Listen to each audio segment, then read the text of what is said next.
You're listening to Hair of the Dogcast, a proud part of the Greenlit Podcast Network. Check out Hair of the Dogcast and all of Greenlit shows at greenlitpodcast.com.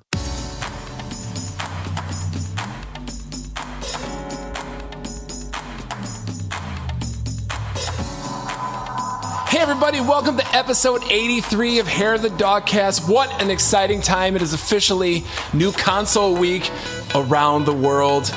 Thank you for being with us, dear listeners. My name is Tom. I'm one of your hosts of this wonderful podcast about beer and video games and beer. I'm joined today by this guy on my left. It's me, Dylan, Dr. D. Dr. D.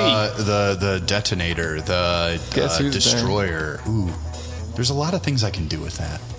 What the D stands for? Yeah. Okay. Dr. Domination. Dr. Doom. I mean, copyright Marvel. Dr. Defibrillator. What? It saves lives. Kinda? Okay. I hear the success rate on that is not so great. Ooh. It's not that impressive. Jesus Christ, man. It worked in basketball. Yeah. It works in a lot of movies. Mm-hmm. Because they I've watched it. Flatliners. Yeah. Exactly. Right? That's what I was thinking of. And this bearded fellow here. Hey there, this is Brad, and I have 4 next-gen systems arriving at my house over the next week. It's crazy, yeah. Whoa. Yeah. You texted me your schedule of expected arrivals. Yeah.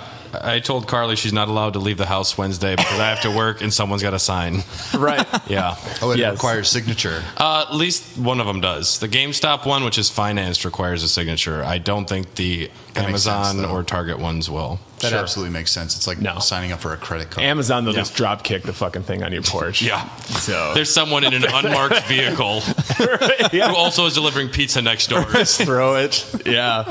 And thanks, Brad, for being here. We missed you last time. And for an extra special treat, we have a returning guest to the podcast, sir. Matty J. Matty J is back. Special. It's been a while. It's been a long time. Yeah. It must be a long time since I haven't met you before. It was back in the days. It was, the infancy of the Dogcast. You're on some of the earlier episodes. And, that's right, yeah. Yeah, so thanks for being on, man. Thanks for having me. You know, we're going to be talking about console launches later in the episode. You know, since the new consoles are coming out, I think it's equally important to reflect on just how we got here. So we'll be attempting to rank all the major home consoles that were released since the Nintendo Entertainment System brought the video game industry back from the brink of the big crash of 83. You guys remember that? Thanks, E.T. Yeah, fuck you. Howard Scott Warshaw. That game wasn't that bad. It was a glint in my grandfather's eye. Yeah. But anyways, I thought, hey, Matt, you and I are both seasoned gamers. Maybe we lived through some of these console these tumultuous times. You guys were day one ET, right? Yeah. I actually watched a cousin open that Christmas morning, like when it was new. Old day. Wow. Yes. Yeah. Your age never ceases to amaze me. It's crazy. I bet I've seen a lot of shit, man. I've seen a lot of Listen, shit. that joke I just did, that wins age joke of the night. Glint in my grandfather's eye. Come on, let's all acknowledge that. All right. But anyways, Maddie, what's new with you since you've been on the Dogcast? How you been? I've been good. You getting through the socially distant times? Through the socially distant times. Yeah, it's we're kind of homebodies anyway, both me and my wife, so it's really not that bad. Time to play video games and practice some music, do some recordings. That's right. You are probably the best guitar shredder that's ever been on the podcast. Oh, well, thank you very much. Yeah. I don't think you've had any other shredders, right? We've had it maybe myself. Okay. Wasn't Josh dressed as Super Shredder one time? Ooh. Yes, he might have been. Yeah. That was pretty righteous, but Party Top Super Shredder. It would have made more sense to be the Krang bald guy that the brain is in.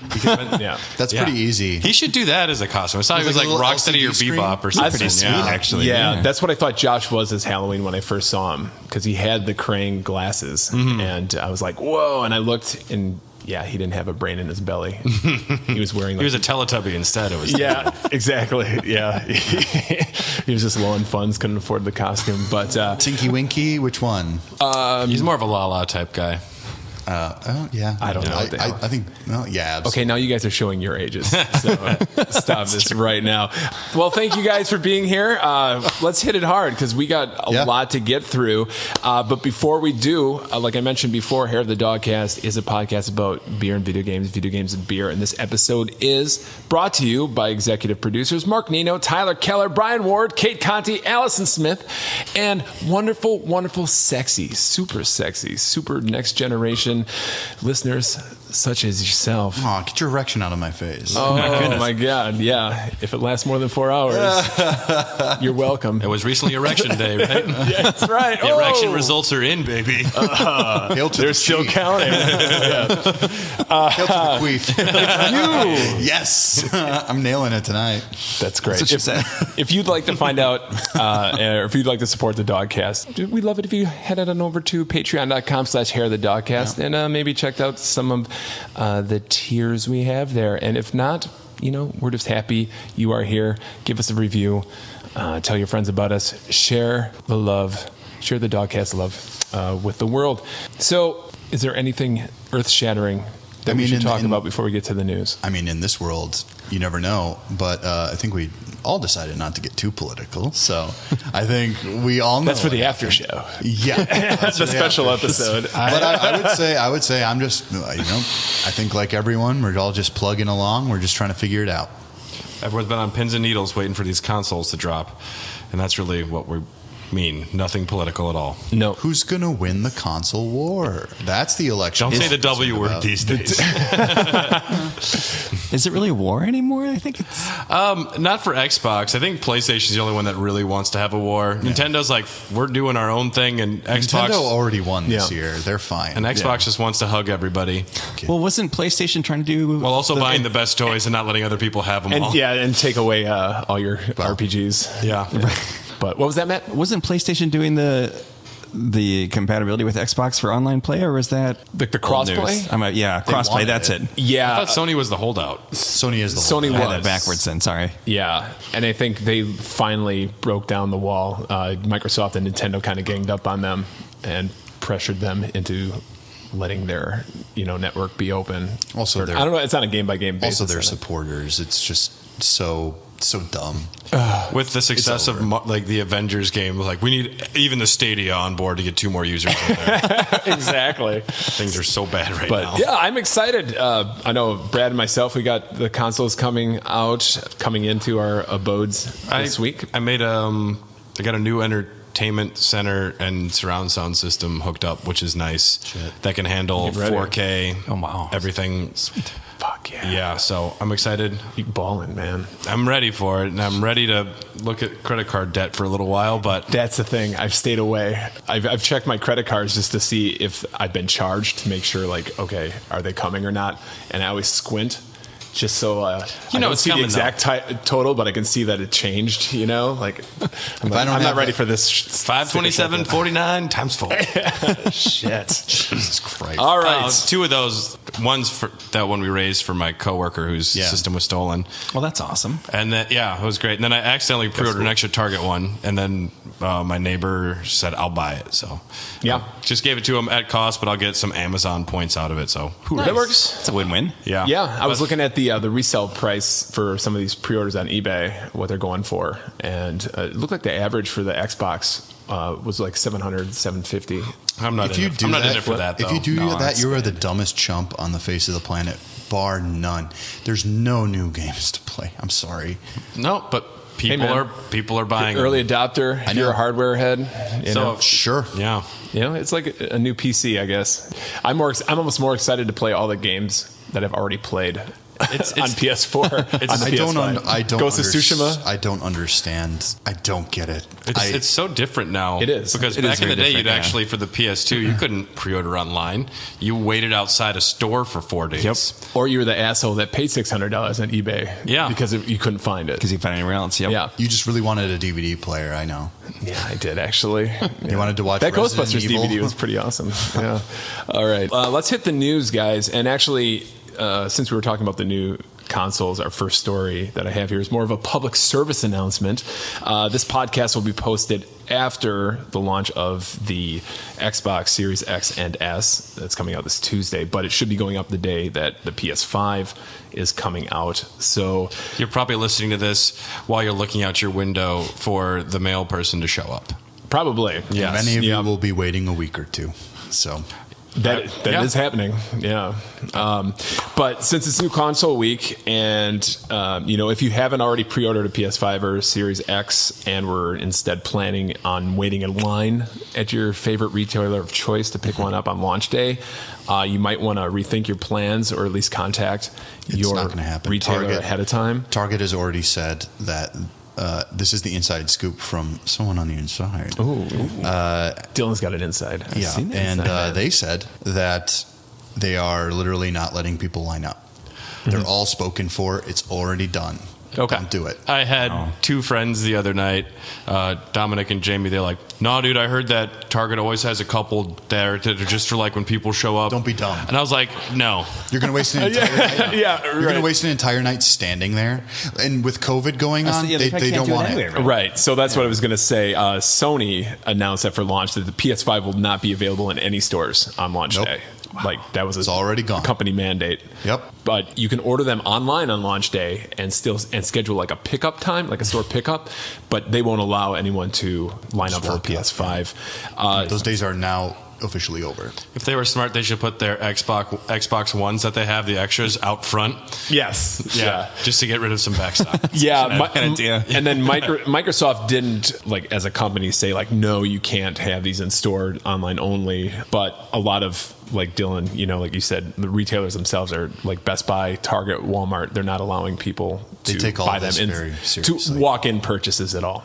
So looks like there's not going to be really any lining up. But I think that just might be for launch day, because I saw GameStop came out with an ad saying that they're going to have consoles in store on Black Friday. So I think they just wanted to like make sure that people, socially distanced. You couldn't pay me to stand in a GameStop on Black Friday anymore.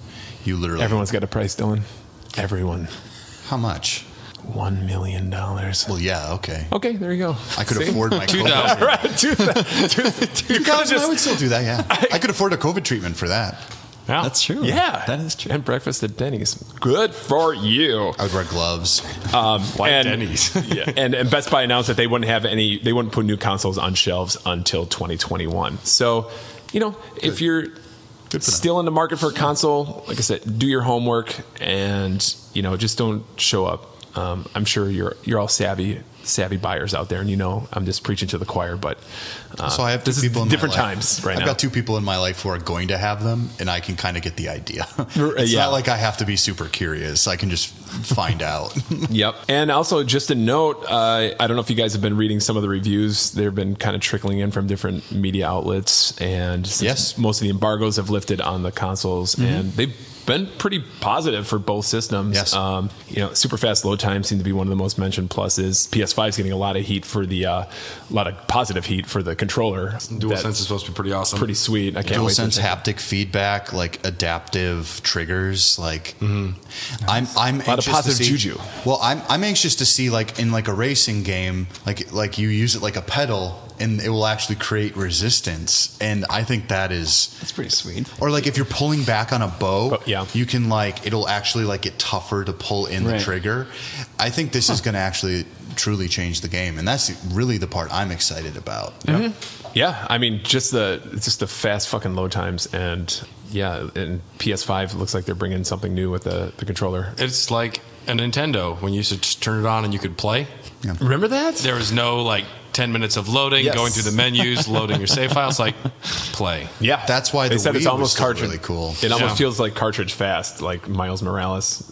Some people did some benchmarking on that game for PS5. So it's fucking crazy. Just a common gripe is pretty much the thing that Dylan likes to harp about, his Schadenfreude. Where are the games? Right. There's not really a reason if you're looking for exclusive games. Where's the beef? Where's the picture of the beef? Now I hear Astro's Playroom is pretty good. Which comes with free. it bundled in, and I think that's with PS5. That's fun. I like bundles in because I don't like the idea of like them selling something to someone and then someone could get it. And then literally it'd just be them looking at menus until they could afford a video game. It's just But those menus are going to look pretty darn awesome. Like, I can and get load Netflix. really fast too. Yep. But Astro's Playroom, and I hear Miles Morales is very good. Yes. Yeah. I've heard it's pretty short, but it is amazing. That's fine though. I'm fine with When I heard that, it was too. short, I was like, fuck yeah. Like 8 cool. hours. I'll wait till it's like I'm sure there's a lot maybe. of side missions and shit to do. So there'll be some I think it's DLCs that come out, I'm sure, Were you? too. Did you How much say are they were you charging? getting that 40 for that? physical? First thing I'm getting day one is Miles Morales and Demon Souls. I canceled Assassin's Creed. I decided I'm still 2 games behind on that. I'm not going to play it till it's on sale for $15. Yeah. I can wait. It'll happen within a year. It will. Before like a couple months. Oh, for sure. I was telling you the last time when Odyssey came out, it came out in October for like $60 or whatever. And then by Black Friday, it was 40, if not cheaper. So Mario Odyssey? Assassin's Creed Odyssey. I was like, yes. I don't know where you're shopping because you should tell Mario me. Odyssey is on sale right now for $57. I love it when Nintendo has sales for $57. It's fucking ridiculous. Those people. Tropical Freeze dropped to like 50 one time. I don't know. I wanted it so badly, Brad. And I was just kind of like, can I justify this right now? And I was like, this game should be 20. It was already released on another system. Also, as is typical of recent console launches, the system software and firmware for both these systems, for the PS5 and Series X and S, is coming in pretty hot. So some of the system features that have been advertised aren't necessarily going to be there for day one. So, for example, the PS5 will not allow storage of PS5 games on external hard drives at all. They have to be on the internal. It can't even like just be stored there to be moved over. No. That's not cool. Yeah, it's not yet. It'll be. They said they'll patch it in at some point. So, because that wasn't promised. I mean, you have to because you only have 600 gigabytes. Otherwise, you can only have 2 games at a time. Right. Exactly. Yeah. And then for this Xbox, they were always touting this quick resume feature. That's actually going to be disabled on launch, or it won't be enabled. Oh, really? The first iteration. But you guys, I mean, you remember like all the fucking the dashboards for these consoles, like the PS4s and Xbox Ones when they first came out. It's just, or even the first. Remember the 360, the blades? Yeah. They changed that considerably. But did you have an Xbox? Yeah, I had a 360. Actually, I had an original Xbox. I forgot. Oh, did you? Yeah. I play Fusion Frenzy all the time. Oh, my. Frenzy! Did you know that is it's a launch game? I heard about that. I was like, that's tempting. That's one that will work on the Series X. Because Fusion Frenzy works on the Xbox One. So, okay. Yeah. Nice. Yeah, so that's cool. See, I got Yeah. game to play already. God dang That's it. a great game. I saw Metal Jesus Rocks was playing some Morrowind on his new Series X. He's like, I don't think anyone else is going to play this probably, but it looks pretty good. Yeah. We had a joke about that in our little text chat that we have going on, and you're like, I was like, we can all play the games, the new games, and Brad's like, well, I can play Morrowind on mine, and I said, I can play Morrowind on the back of my eyelids. Oh, you. Speaking of the console launches again, one delayed and sorely missed game from Microsoft's launch lineup has had a new wrinkle in its ongoing seeming tumult of development. Would you call it a wrinkle, or would you call it this is really fucking bad tear in its development? One man's wrinkle is another man's fucking tear. Fucking tear. Just, it's very worrying when your major release game, which is on all the commercials, your Taco Bell commercials, on the back of your Series Xbox, and they have to fire the game's Xbox director, or he resigned, whatever they want to say it is. This needs another 2 years in the cooker if they want it to be any good. How do they keep fucking it up? I don't 4 know. and 5 were terrible. The Master Chief Collection, when it dropped, was horseshit. It's really good I thought now. the single player in 4 was okay. So, of course, we're talking It about... wasn't Halo. It was fine, but it didn't feel like Halo anymore to people who were there from the beginning. Yep. Yeah. We're talking about Halo Infinite. A couple months ago, we announced, or we kind of reported that, Joe Staten, one of the OG Xbox dudes, was coming into 343 to help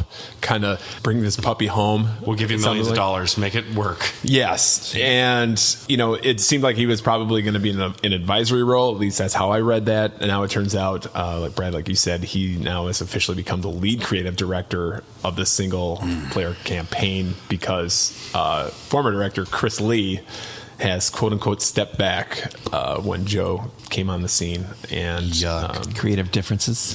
Didn't Nintendo like scrap Metroid Prime 4? Like, we're going back to the beginning. Just don't worry about it for a long time. They gave it back to retro. Yeah. Because I wish they'd do that. Like, sorry, we fucked up. We're just starting over. That was the first and only time that Nintendo's ever been honest. Yeah. Now but what I hear is that they have so many assets already created that retro can actually kind of build off of the skeleton.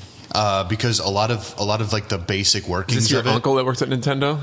It's Reddit, but it's like, do you know how often Nintendo's been springing leaks lately? There are some you can actually follow that actually give you like the inside scoop. Yeah. But there's also like the suppositions you can make. It's just like, well, of course that they have something built already, and I guarantee you they're going to use a lot of it because time. Yeah. And so I just think I'm going to imagine that they've got maybe 25% of it done. In terms of what the development time could have been, because I think a lot of what Nintendo is doing is working on visual assets. But back to Halo Infinite, who knows what the fuck's going on there now? They're probably going to keep the story. What the real problem is going to be is the gameplay and the graphics. There's another Halo. Let's go. We know what's going to happen. Master Chief's back. The Covenant are back. There's going to be a Flood episode. Yep. Whatever. But yeah, back in July when they showed that game, it looked like shit. Yeah, you were very against it. I don't. How do you make a game that looks worse than the game before as one of your console launch games? Yeah. Put it back in the oven. It's not done yet. Exactly. At that time, they said it wasn't going to ship with ray tracing or any of like the console bells and whistles. And it's like, man, why not? This is your showcase, dude. Right? Like, why would you not do the game you want to lead with and say like, holy shit, I need a fucking Series X. And take your time, do it right. Yeah. I will wait an infinite amount of time for games. Good job. Yeah, I didn't even realize that. It was a BioShock reference. I got it. Yeah. Good, cool, very good. Another thing, can I just tell all game developers that might be listening, just if you got to put a colon and then like a chapter title at the bottom of it, let's do better than like Odyssey. Let's do better than like Origins. Let's do better than Revelations. And for God's sake, Infinite. Yeah. If it has to be Infinite, it better be a very replayable video Even better game. be Halo Unending. That's like a better name to me. Yeah, that's good. Yeah. That's actually, or Halo Forever. Actually, I was gonna say like our Forever Halo. Would be. Oh boy, that's a little too. For the Valentine's Day launch. Chiefs Forever Halo. We love you, Chief. So the game has been delayed until 2021. There's no concrete release date on that, so we will see just what the fuck is going on. Number one, how much actually has to be done? Are they gonna fucking just tear it down to the studs and build it back up, or try to salvage something? This game's gonna be they can't fuck it up. Microsoft, this game it's going to be important for the Halo franchise, and it's important for Microsoft. So you'll notice they dropped 6 because 5 sucked so hard. This was literally their chance to redeem themselves. I don't think it's going to happen. All right. It's not looking good. I'm not a Halo guy, so I don't have a horse in the race. I want it to be all right. I mean, I don't know if it's on your I don't know if it's on your news list, but Cyberpunk 2077 got delayed as well. Yep, saw that. Not by long. Yeah, but here's what you have to understand. For now. It went gold, and I'm doing the fingies, the quotes. That's your job, right? Yeah. Doing the fingy? The fingies. Oh, yeah, absolutely. That's why he needs his fingers. Right. But it's not a good sign that they need another month. This is going to be a Skyrim level disaster, and I'm going to just call this now. Skyrim level disaster. That's one of the best-selling games of all time. Yeah, I was going to say, like, launch, wow. Though, people were not happy. Were they upset? PS3 owners were. Okay. So I don't remember the box, but I was playing on the Xbox 360. PS3 was such a glitch-hungry.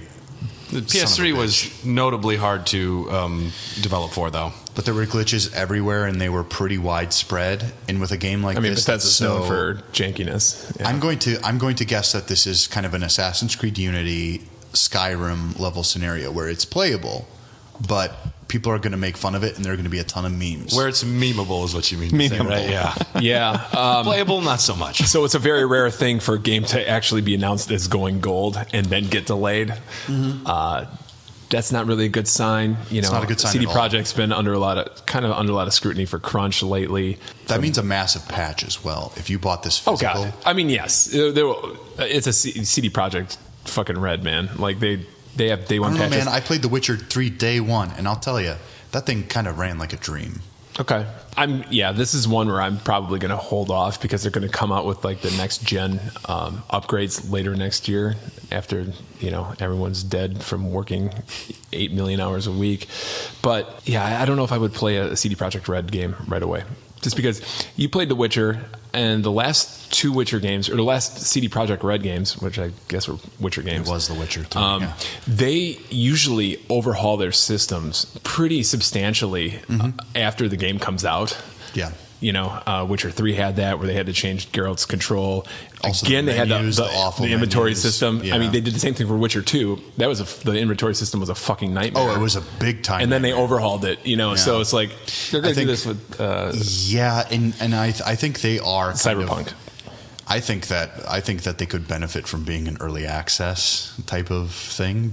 I don't think a lot of developers could, but I don't also like buying early access games because you're not guaranteed a product. I don't want to do that. Are you an early access guy, Maddie? I mean, Kickstarter sometimes. Like Bloodstain was like one of the few that actually. Were you a backer? Yes. Yeah. That game is still going. They're doing updates. Bloodstain backers. It's crazy. In the motherfucking house. I was so surprised that they released a demo and it was terrible, and they said like everybody said the graphics like crap, and so they fixed it. Yeah, Ego released a commercial and said, "Here's what we're gonna do. We're gonna make everything and much they better." released that version on the Switch. Yep. And he chose the right cowboy hat to wear for the commercial. It's perfect. Yeah, That's what They sold tried us. to fix this They actually version. they just sent out another email. I didn't read it. Yeah, they're doing more up there, adding like a couple more playable characters, and that randomizer mode, man, It's very I can cool. play that for like hours. Really? That's awesome. Oh, it's so much fun. Yeah, I want to play it again as Zangetsu. I tried doing that the other night, and I realized I had to beat the game again. I'm like, Have you tried randomizer? I haven't. No, It makes the game it's so much replayable fun. and so much more interesting. I'll do that. Yeah. Because sounds cool. I really want to get All the back items into are it. in different spots, and you have Well, to you- figure yeah, you out. It's can- like gatekeeping, so you don't Yep. know like. But it's logical because it knows you need certain things to get certain Before spots. other things? Yeah. But you have Okay. options to make it chaotic, where you can get key. I mean, I've had to learn a few unusual skips because same here. things not going the way I wanted them to.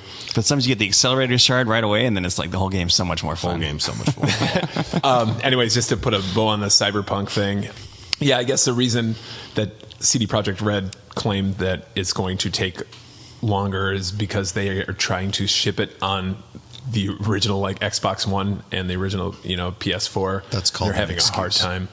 Yeah, and also They've shipped games before. They the employees did not know that the game was delayed until they came out with their announcement, like the public announcement, and the employees were like, "Oh, really?" These employees that were like, I'm just going to sleep those 3 weeks. I've been working on this game since 2012, dude. Is that how long? It's been. It's been a while, Yeah, yeah. I think it was announced in 2012, the first teaser trailer. Anyways, that's Cyberpunk. Next, you guys into Mass Effect because we're getting the Mass Effect trilogy remaster. I think it's way too soon for me to even think about replaying those games. I'm fine with it. We expected it, but I agree. I'm not going to. I'll probably get it when it drops at $20, but I'm not looking to replay them anytime soon, unless there's some substantial upgrades to the visuals, and even then, it doesn't spark my interest too much. I don't necessarily think that those games are going to age well in the long run. I had such a great time with them, and I love them. Yeah. But It doesn't sound like they're overhauling them too much. What they should have done is just actually make a upres. next-gen Mass Effect game like what they were hoping to do for Andromeda, and they failed already so announced they are. completely. They already That's announced what I want. Yeah. yeah. I think this is the precursor to that. Just this getting is kind people of also testing excited. the waters again. Yes, I believe so. as More well. exciting, Space Lab is releasing the Mass Effect trilogy on vinyl again, which I'm excited to finally pick that up. I want to play that. Yeah. Yeah. Just like raps with Rex and the fucking Rex and effects. I wonder if the Solarian song's on there. I hope so. I hope so too. Yeah. That'd be good. Morden sings. Yep. Like on the entire side. That'd be awesome. The game's called Mass Effect Legendary Edition. It will be coming out for PC, PS4, Xbox One, and also Odyssey. Mass Effect Odyssey. Yes. The Infinite Odyssey Revelation. Infinitely legendary. Yeah, fuck Assassin's Creed. They abandoned numbers, which are like, this looks bad. Yes. It will contain enhancements When for it was called like PS5. Black Flag, I was kind of like, oh, that's an actual title. That's like a thing worthy of a call. And Right. like, Yep. Enhancements for the new next-gen systems, or soon-to-be current-gen systems, and no release date has been announced, but you can pre-order it on Amazon and Best Buy. Don't pre-order. All right, last thing I have, unless you guys have anything else? No. Okay. I don't think so. I guess PT was going to be playable on the PS5, but yeah, I heard about this. Konami, it was for a split second. Put the kibosh on it. Yeah, it's fucking crazy. I genuinely do not understand why they don't, even if it's not Hideo Kojima or Guillermo del Toro, I don't understand why no one's working on a Silent Hill game, because all of their fucking pachinko games are unplayable right now. Pachinko games. Sega had to close so many of their arcades, even the famous ones. That's our final story. Okay. Yeah, I'll let you read good it. segue. That was Dude. Yes, it's the end of an era. Sega has sold off the majority of its arcade business. Sega Sammy, the parent company that owns Sega, announced that it's selling 85.1% of their Japanese arcade business, which is called Sega Entertainment, to an amusement machine company called Genda. The coronavirus pandemic had, quote, greatly affected business with a major decline in patrons to Sega's arcades in Japan in the past year. And even with the sell-off, Sega still expects to suffer, quote, extraordinary losses for the year. And they made the Game Gear Micro. That should have made all their money back, right? You know, it's like Microsoft one is going hand to buy doesn't them, talk to the mark my other. words. Microsoft's going to buy Sega. I could see that. Yeah. Someone's got to buy them. It's the only way they can get a foothold. I wanted to in pose Japan. that because this puts them in a vulnerable position. But also, if you're selling off your arcade business, you're more desirable to a potential suitor. Usually, you used to have a couple of cows is all you need to find a suitor. Well, this is Wisconsin. Yeah. We're talking Everyone's got cows Japan. Japan. Japan. But what's the quality of the milk? You know? Yeah. So Sega's stepping aside for the most part. Genda's taking over operations. People will still be able to visit the arcades in Japan again. And Sega still has plans to make arcade games to then sell to Genda to put in the facilities. But yeah, what do you guys think? Did you see I saw a lot of like posts, and I watched a video of the famous one in Akihabara, I believe. Yeah, I know that word now. You do. Yeah. You're well acquainted with that. And it's hang out literally there. all the employees on the final day walking out and bowing, and there were people just like, oh my god, we're gonna miss this shit. Yeah. And it was actually genuinely heartbreaking. It's just like these people are out of a job. That closed in August. Yeah. And that was the first one to go down, and that one was a pretty iconic. I mean, I don't know, like there's a part of me that like Sega for me right now is mostly like the Yakuza games, because I don't play Sonic games anymore. No. And What's wrong with you? and I played a bit of Kiwami earlier, and there are Sega arcades every fucking where, and you can play like Space Harrier, Fucking hang on, baby. Sweet. Yeah. and like Afterburner.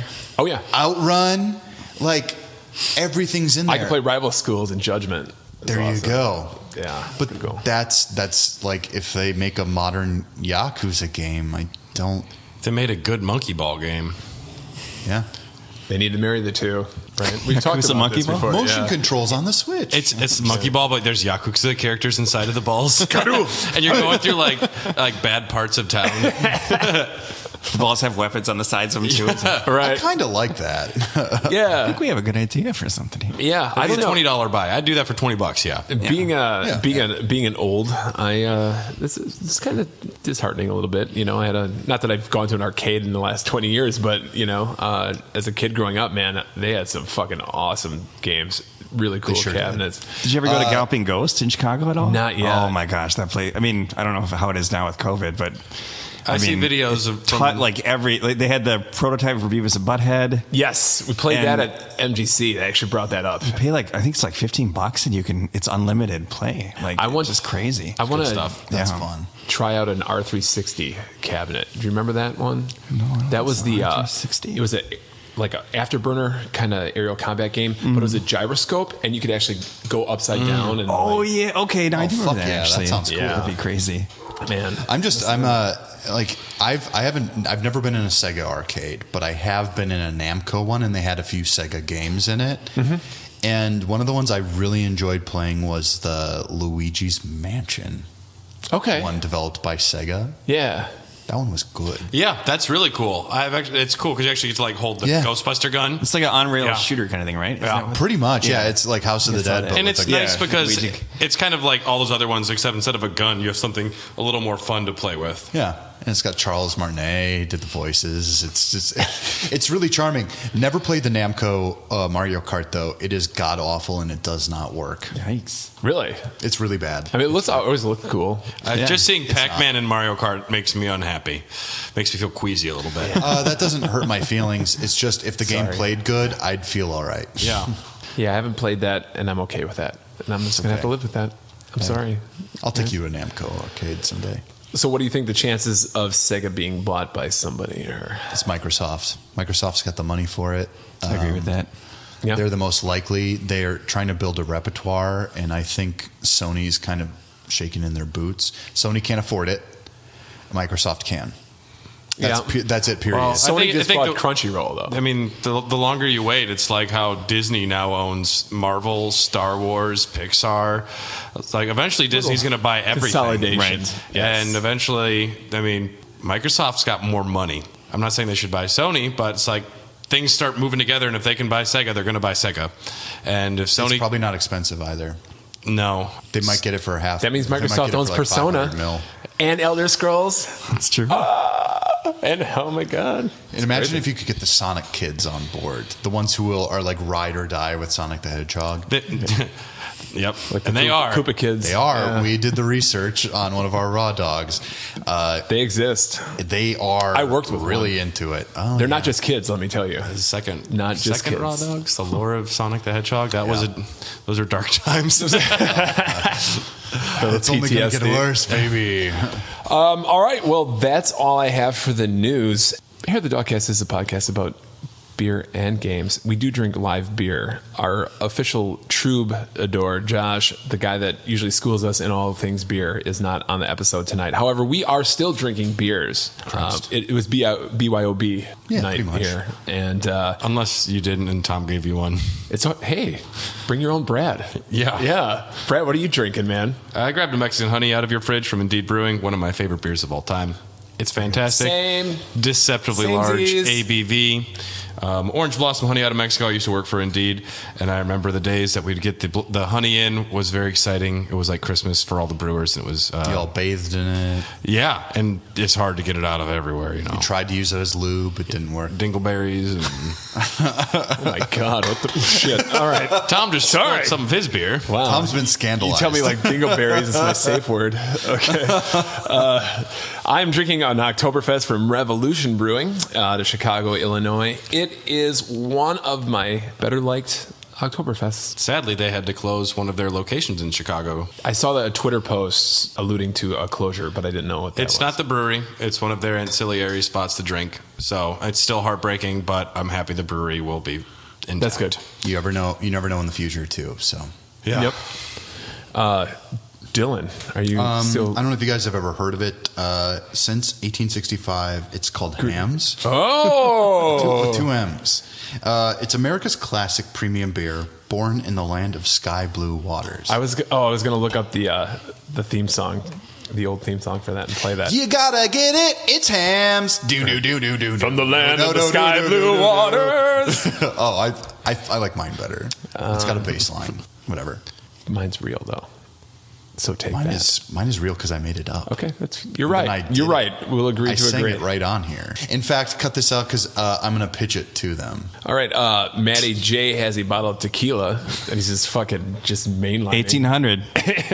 He actually like poured it on the table I'm and just then he licking lit it it, on fire, and then he kind of went along the line of it. I'm a snorted it. Just for the record, I'm a horrible host, and Maddie does not drink beer, and that is fine. He still drinks. Tom's fridge is only beer and cheese. I drink some kind of beer. Okay, some kind of beer. You're being kind, sir. Thank you. I'm being honest. And I apologize. But if you had all the alcohol available to you, what cocktail would you be drinking right now? What cocktail? Yeah, what would be a good Dogcast podcast? Good Dogcast. Well, like cocktail. When we did the Midwest Gaming Classic, there was that chocolate beer. It was delicious. Okay. Like a nice chocolate porter? What was it? I don't know. can't think I have of a what it chocolate. I have a chocolate Belgian, but it's not cold. I don't think. Or I could. I have Why? a chocolate You have a Belgian Belgian quad. person? Yes, he's made it. It's not Sorry. cold yet, though. Hey man, don't kink shame me. It's fine. I'm made of chocolate. Yes. Oh, all right. But what's your favorite Go-to drink? Go-to drink. Oh, Let's- man. Let's get to the soul of Matty J's liver. You know, I love Henry's hard soda, actually. Okay. Yeah. That's good stuff. I can appreciate that. I've had it. It's good. Nice. The root beer, especially. Yeah. Oh. And Not Your Father's Root Beer is really good, too. I've always wanted to try that, and I have not. I recommend My it. dad's like, what the hell? What are you trying to say? Can't have this? All right. Well, these are what we're drinking. Before we get to our topic, what have you guys been playing? Because I'm very curious. Well, I will start by saying we got to play Mario Kart Home Circuit after the last episode of the podcast. Did? And I think we all had a really fun time with it. That was a ton of fun. Very cool. It was rad. Honestly, Brad, like, it is so fun. I tore apart my entire house and made the longest thing possible. I grabbed you an could, HDMI cord that was like 20 feet long. You actually bought it too? Yeah, so I I was had no able to idea. get the switch in a very centralized spot, so I could use 3 full rooms, go under the bed. Having 2 cats makes a world of difference. I saw when your you're video playing. on Facebook. That was a little tease. I want to do like a 3 or 4 minute review. There's just been a lot going on lately, so I haven't had a chance to do anything gift horse wise. But incredibly impressed with Mario Kart Home Circuit. It is a lot of fun. It should not work the way it does, but it really does it quite well. You do have to tape down your little gateways. Yep. So if anyone's curious, Or and you're have hearing this, a person whose job is just to reposition them after you run into them. I would rather just tape them down with light Scotch tape, because that's all it takes from keeping those carts from knocking them over. The only major drawback to me is the length of the Wi-Fi or the Bluetooth. Same here. It just We it's so tested limited. It's so limited, but it's great because you don't need too much space. 'Cause even though the carts are moving slow, they're so low to the ground that it manages to feel fast. It feels fast, yeah. And if you play along unlock in- the 200 cc, that's it's dangerously kind of fast. fast. It's yeah. dangerously fast, but I'm fucking flying around here. it's amazing if you play long enough. You forget that there's a cart moving around your place, and you're racing. Right, yep. Yeah. It's really And cool. I think that's wonderful. Nintendo does it again. They're not putting out the cruddy product, because when I first heard this, it reminded me. I got a Mario Kart RC car from Radio Shack or something when I was 12 years old. Yep. And I was like, hell yeah, it's Toad. I'm like, Mom, it's Toad. He's my favorite. And she's like, The fuck's okay. Toad? She's like, I don't know. My kid's weird. Is that the president's penis? Get over it. Why does he like girls? But I would buy that and I would have fun with it, and I would play in my the basement space, and I would make little tracks for it, and it would be fun. But the fact that you can buy one of these and you can have a single player experience with only having one of these cars, Yeah. Oh yeah. that is mildly astonishing. Yes. It's finally delivering on the promise of Home Alone 3, having a camera mounted to an RC car. Oh, God. And really, that's what we've been I still waiting haven't for. watched that. It's skippable. Is that the one with French Stewart? It was in the It's first. an ABC Family or direct to. I I have think it them was all. Scarlett Johansson's first film. One of them, for sure. Okay. Yeah. Well, then I'll Home Alone definitely watch 3? it. Yeah. She's the sister. She plays Black Widow. Yeah. That's Oh. right. Yeah. Jessica Alba made her debut in Punks, of course, a made-for-TV Disney film. Nice. I mean, everybody knows that. Everyone knows that. Come on. I remember Punks. I didn't have cable. I've been playing some games. I beat Mario Galaxy Oh, on good the job. 35th Which is very anniversary. good. I didn't love all of. I played it all with the Pro controller, and there was a few times where I did. I like that you don't really need to use it for most things, but even getting the star bits feels a little wonky. I'm It's glad, supposed to be done with Joy-Cons. It was so much better with the Joy-Cons, or even just back in the day with the Wii controller. But Right. such a great game. Yeah. It's a wonderful video. It went very fast. I It's am a lot quicker than I remember. so Yeah. happy and also pissed off yet at Nintendo for the control inversions or whatever, but they did announce that on November they're reversing 16th, it, yeah. they're coming out with a patch that allows you to invert the controls. That'll be better for Sunshine. So I'm stoked about that. I haven't played it adapted since quite I heard well. that they were coming out with a patch. I'm like, I just put the game down. I'm like, I'm not gonna fucking play this until that comes out. Mario 64, people, this is kind of an awakening for a lot of people. Mario 64, I've always said is a fine video game. I just don't think it's like fucking fabulous. I don't think it's like whoa. I'm like, I know what it did for video games. Did you know that was also a launch game? Yes, and Foreshadowing. Yes. And I'm just like, Superman I'll play this. Game. I played through Mario 64. I forgot how obtuse some of the puzzles were. Yeah. Deeply obtuse in a way that it's just like, oh, they really wanted you to hit your head against this for a while. And I still had a great time. The moment I got it, like Allie was watching me play, and I'm like, look, Allie, it's Mario, and like, oh, I can do the triple jump, look, and then I can do the backflip jump, and it was just all kind of coming back to me, you know. And I did have like a real moment of nostalgia.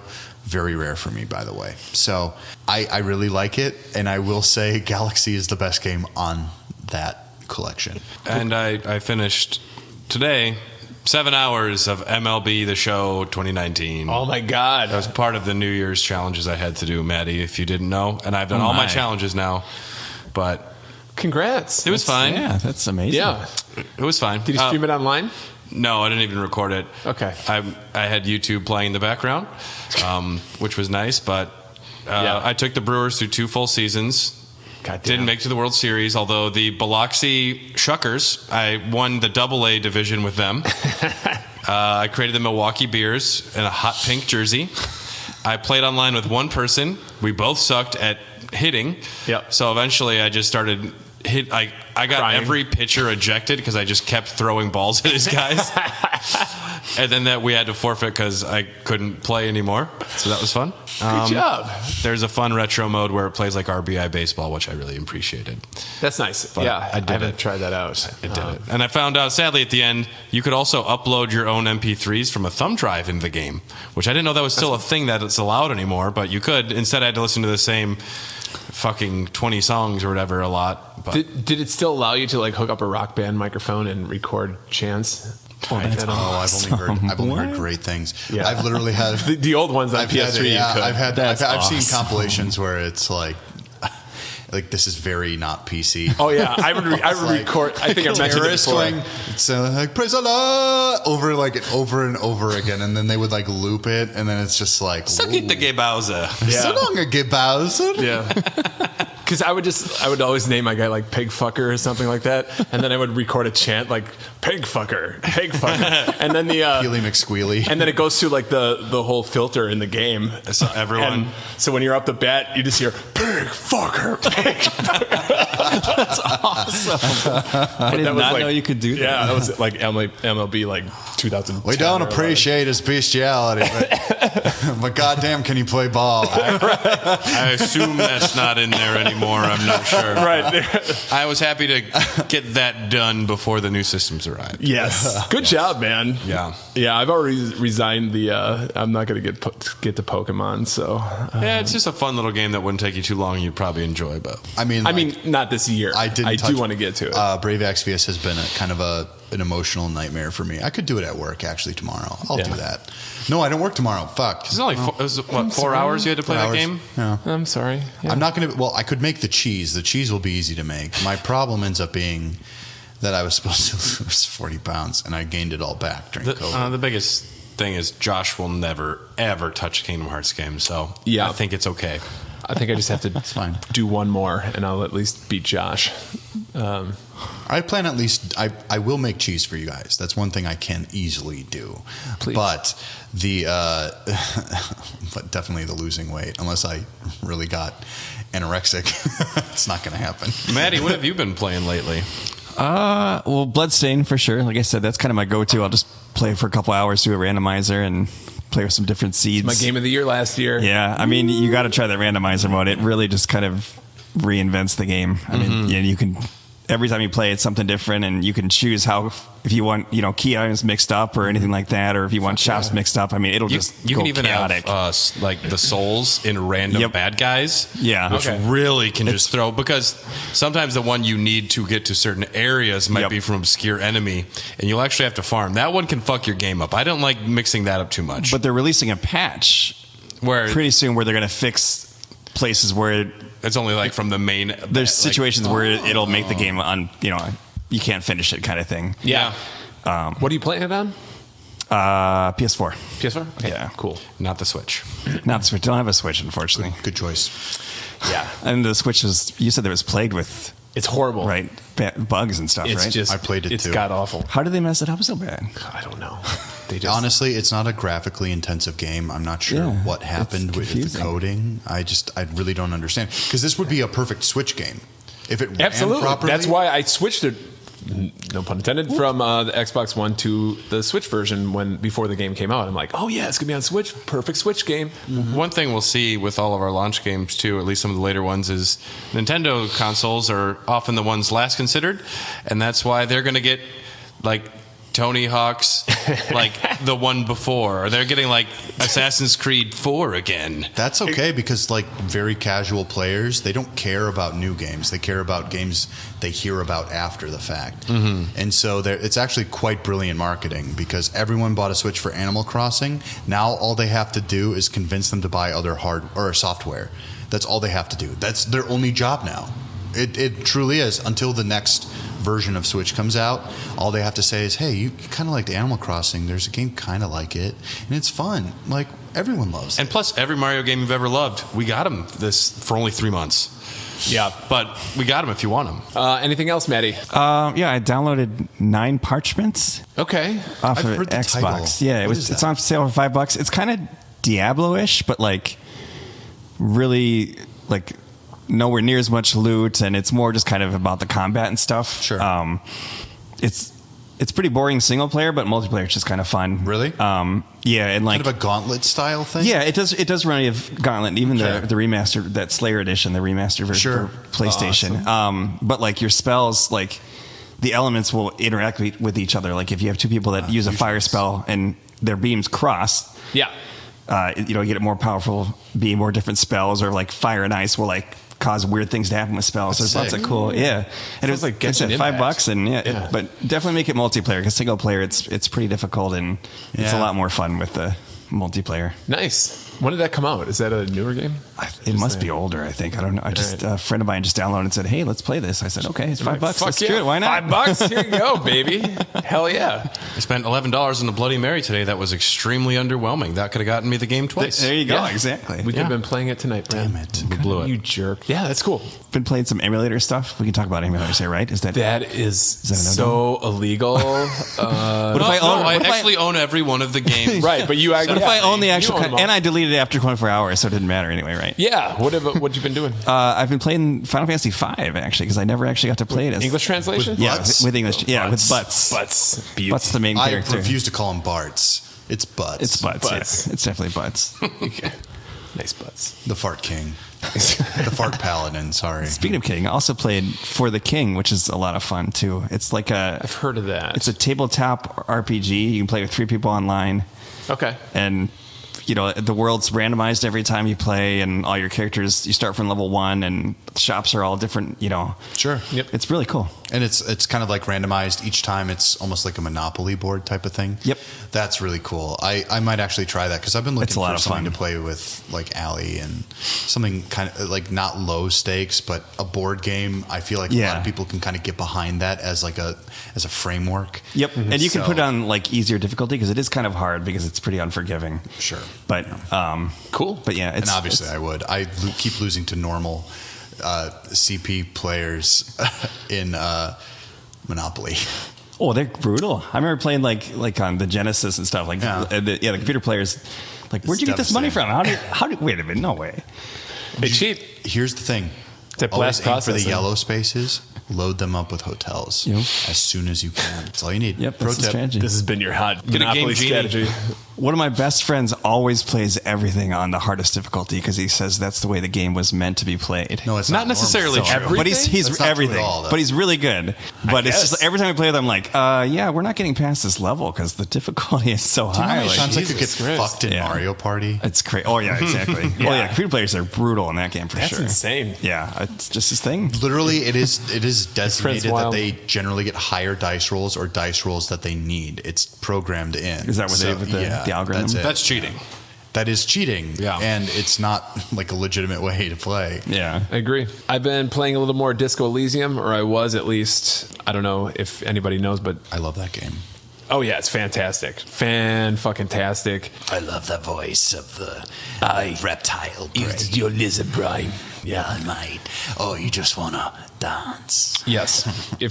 It's only a PC now, but if you have a PC, get it. It's coming to consoles. They're threatening to put it on Switch, and I will buy it again. They're threatening. We'll do it. We're going to do it, you fuckers. It's just so its own thing. It's great. But I did put that on kind of the back burner for a week because there was an election this week in the U.S. I don't know if our non-U.S. friends are aware of that. How's our Australian listener? You don't talk to us, but we know you're listening. Hey, you guys are still fucked no matter what. That's what he said.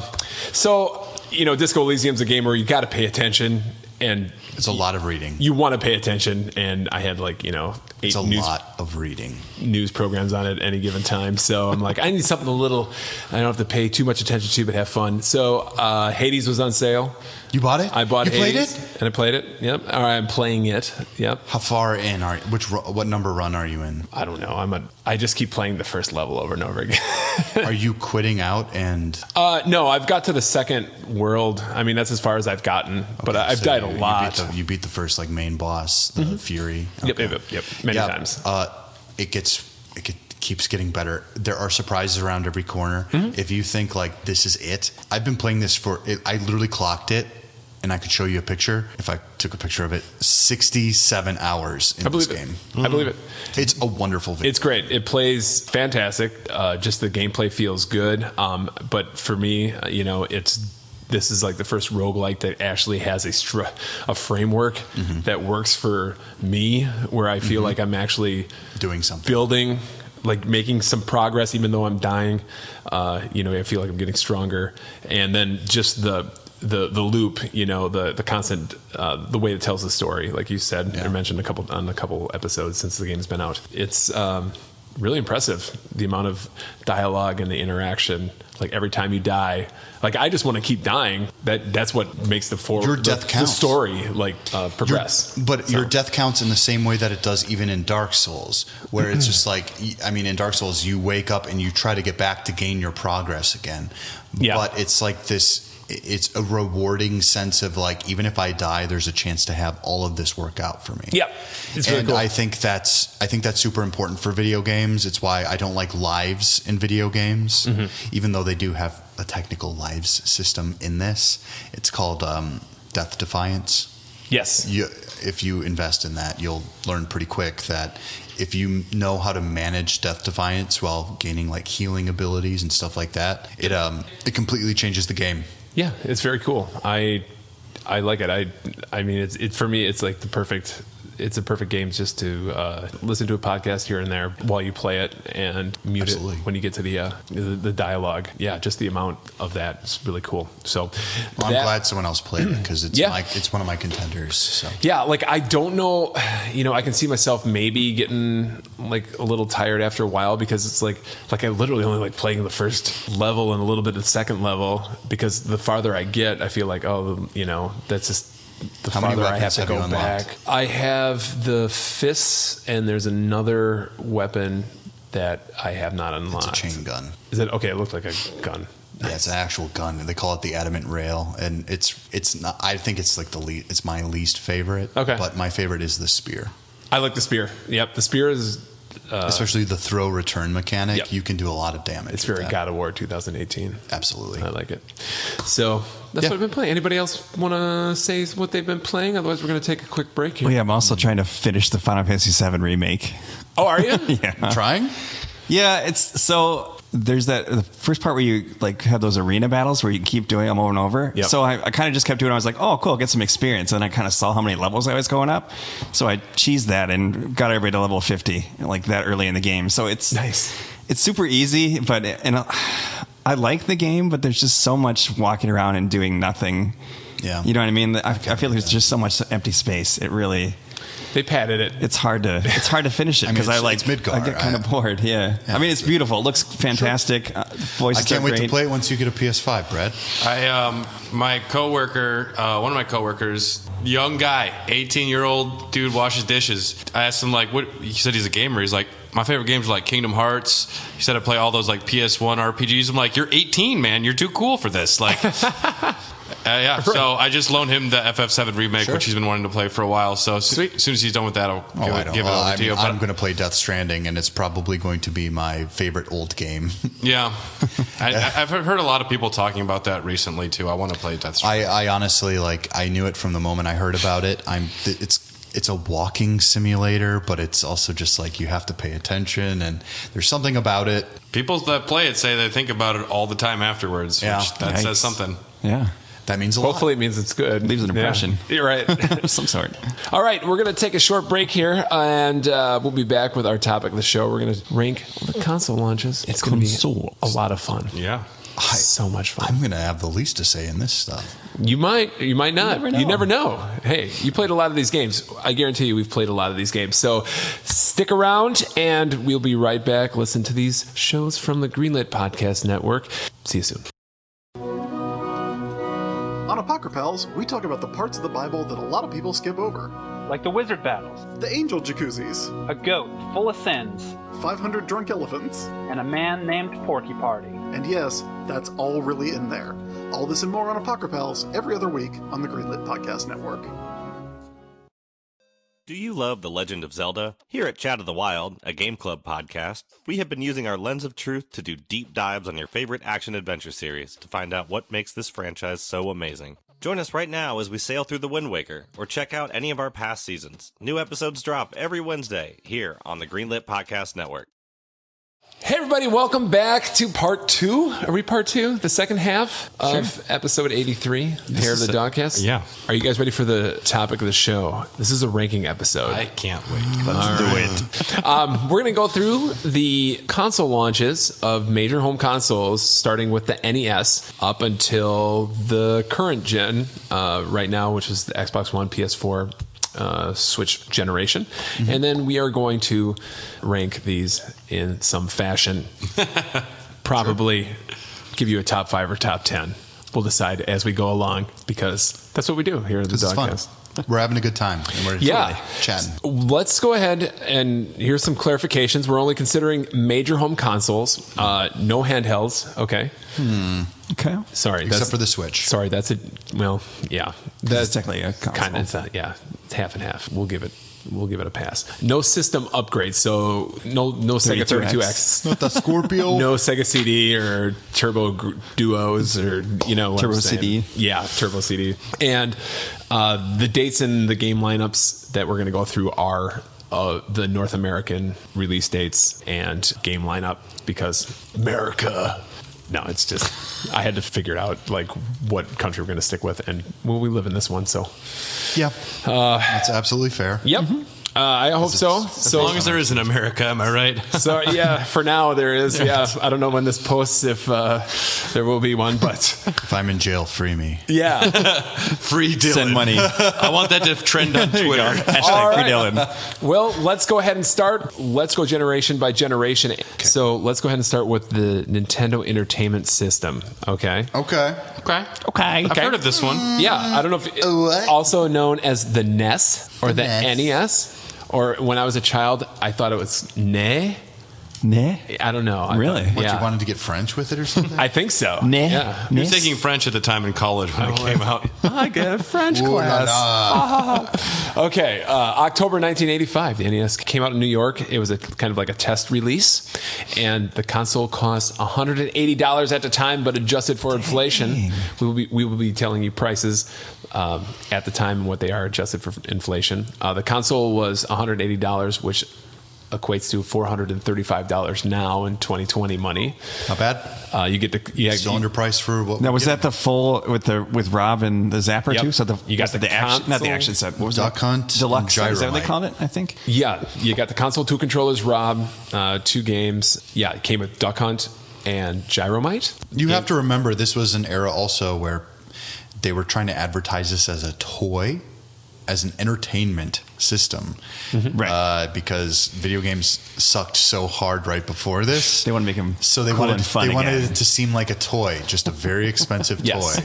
Hence, they made Rob, and they made the NES look like a VCR or some kind of electronic, Something you could put right in the entertainment system. component. Yes. Get it? That makes sense. The other games that were released were 10-Yard Fight, Baseball, Clue Clue Land, Donkey Kong Jr. Math, Excite Bike, Golf, Hogan's Alley, Ice Climber, Kung Fu, Mach Rider, Pinball, Stack Up, another Rob game, Tennis, Wild Gunman, Marty McFly's Wrecking favorite Crew. game, and Wrecking Crew. Okay? I think it's interesting that Mario Brothers isn't on there. It is, yeah. That was Super Mario Brothers was not a launch game. Yeah. But it was a system seller.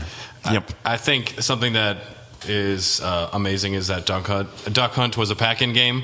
Duck Hunt is one of the most played probably Nintendo games. I remember my dad playing that, and he said he would never play a video game. Same here. Yeah, that's I true. think that's one all-star of the release, and one major fuddy-duddy would be the Gyromite and the Rob. I think people probably had fun with that one or two times, and then it sat on the I don't shelf. know. I had a good time with Rob. I don't know. I had played it at a friend's Please house. You mean the robot, explain right? yourself. Sir. Well, the gyros vibrated. So I was obsessed with robots, especially like Gundams and all this other stuff. And the moment I saw a robot that I could play with like a controller at a buddy's house, they're like, "That's an old system," and I'm like, "I don't care. It's a fucking robot." And I would immediately just be like, "Oh, and there's tops with it," and then I'd play it, and then they're like, they look at me just like, we've got Super Mario World, right? And I'll just be like, I don't know. Some of these other games I've played a little bit. Excite Bike, everyone has probably fond memories of to an extent. It's a wonderful video game. What a level editor on that one. can't Yeah. save though. Kung Fu I was never really a fan of, but See, I like Kung. It was hard. Kung Fu was really hard though, but it was a cool, like easy to pick up action game. You know what I mean? But it was very difficult. Yeah. I remember having friends that could master it, and it was just amazing. Like how well they played it. I guess it was a pretty decent arcade port for the time. The arcade's better for Yeah. sure, but yeah, I agree. Hogan's Alley, that's that really good shooter game as well, right? Light gun. Yep. Yeah, that light gun game. I remember loving Hogan's Alley whenever I got a chance to play that one. I've never played that one actually. I never played in the arcade. I never played hear it's cool. the NES Shooting version. bad guys, not the ladies Yeah. screaming. That's right. Yeah, just like in the real Seems world. about right. Yeah, I only ever played that like on a Play Choice or something. Yeah, Play Choice 10. That's right. I think Ice Climber is a very good underrated game. I played a little. It's a little kind of Never played early, Yeah. but it works. It's funny. I think most of these games I've probably played for the first time on the NES remix pack on the Wii U.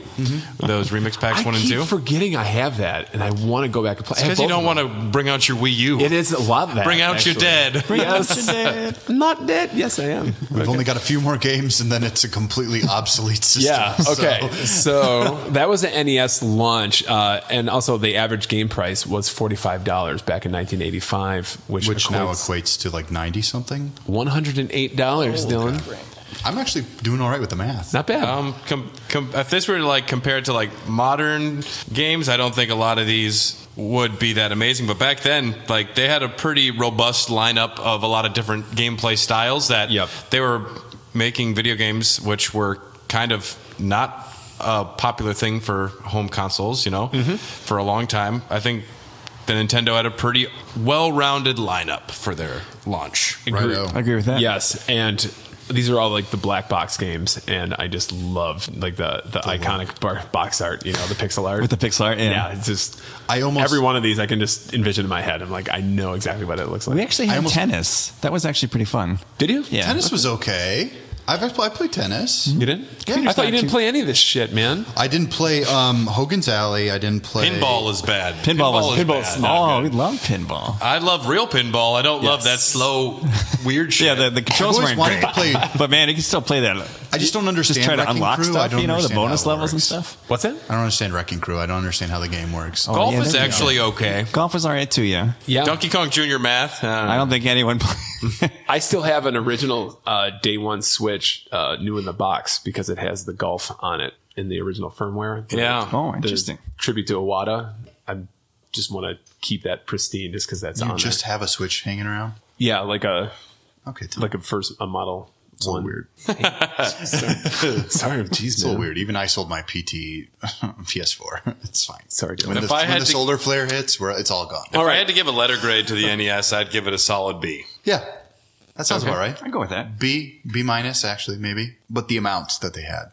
Okay. I think that's important. Well, That is a big thing. I will record that, but let's go down because we have another system here. Just keep a letter grade for all of them, and then we can just see what's at the top 5 and go from there at the end. Master System, With a Master System. 1986, with a solid 2. Hang on and some. So, granted, every game that was coming out was with the system when you bought it. This will not be the only one like this. So Sega Master System came out in 1986. The console was sold for $200. Which equates to $475 today. That is crazy. You get the console, 2 controllers, But no robot. No light gun. no robot. The light gun. No, did it come with Did it come with a light gun? I don't think Safari the- Hunt was a light gun game. For sure. Yes, it did come out with the phaser. I don't Phaser. That's think I don't think that was Star Trek ripoff. the. I'm not 100% positive that was actually a launch hardware. The gun, if that came later, but How do they think that this could have ever been? But the Master System also was released on kind of like a test release basis, and it was launched with 2 games, and both were pack-ins, and they were super hang-on, great Super hang-on. yeah, and then Safari Hunt. So there you go. That was the Master System. I know D minus. Yeah. the Maybe a D. the Master System was The graphics were okay, though. yeah, it was more powerful than it was. Yeah, it was a little NES. more powerful than. I mean, it showed potential, but Garbage lineup for release day. those 2 games were not fun to play. Yeah. A lot. I think a D is generous. I said a D minus. I don't think it's an F because they tried. Participation, baby. It's important. Now, there's something called an Atari. Now, this is an older system I've heard of somewhere. So the final. Nolan Bushnell, cocaine, I forget. So the final console here in Gen 3 was the Atari 7800, which came out briefly in 1984. Briefly.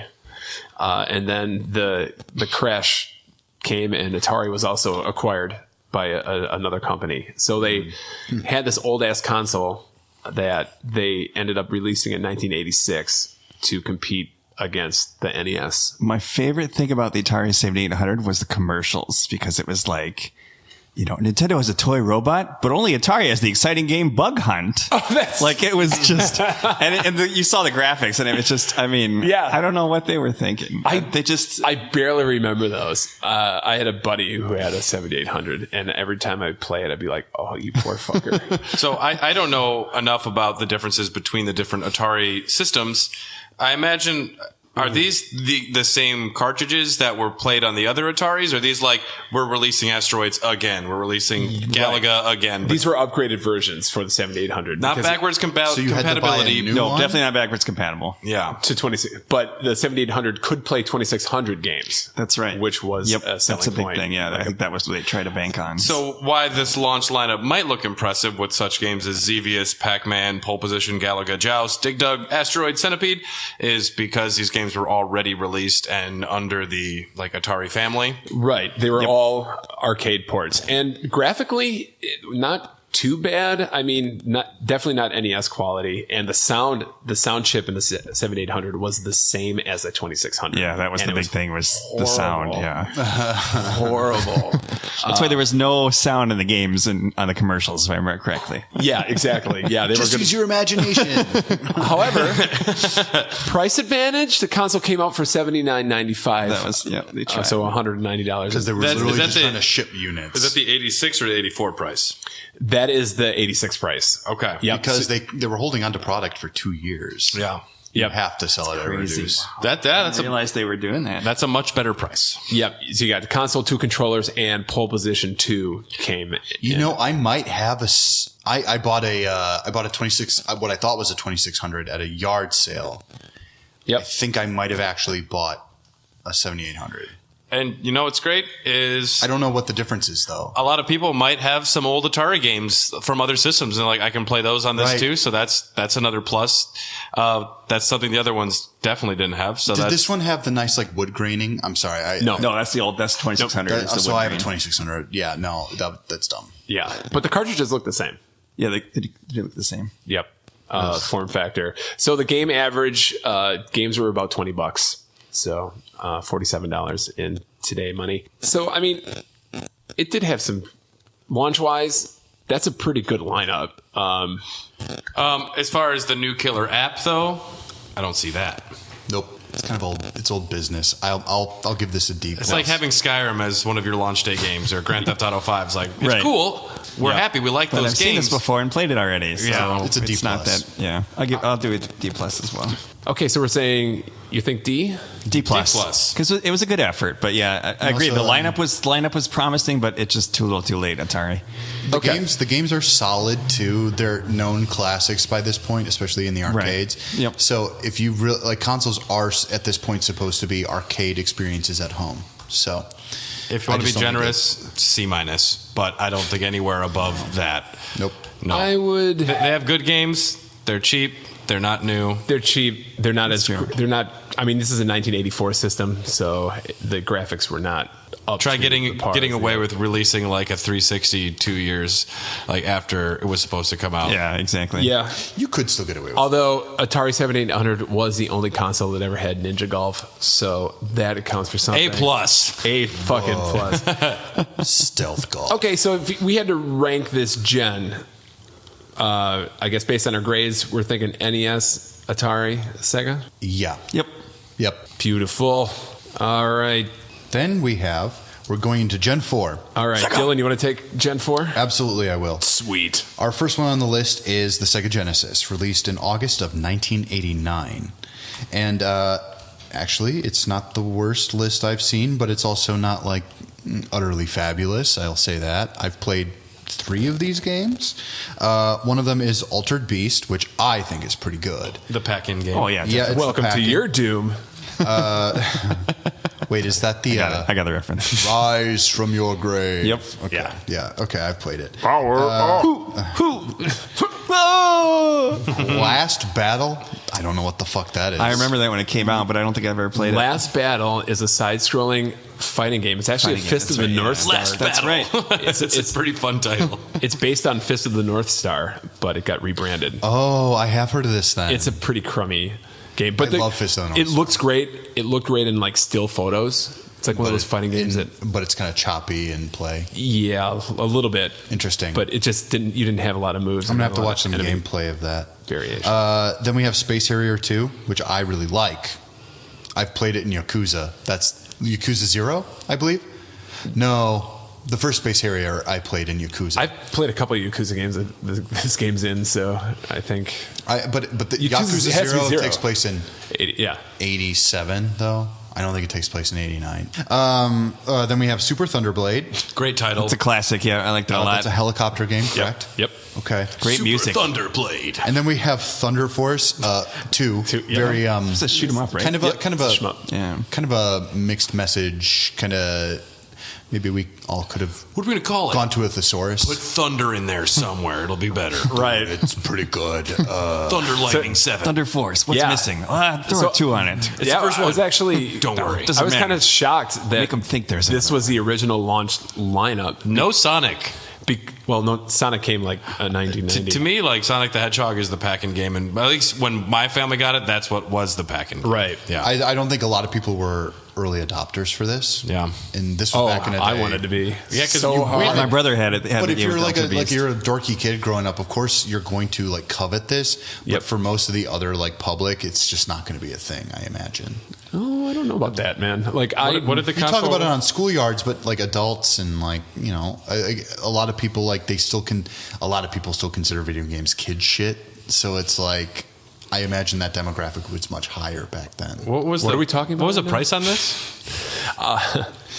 It was the console was $187 then. That translates to about $397 now.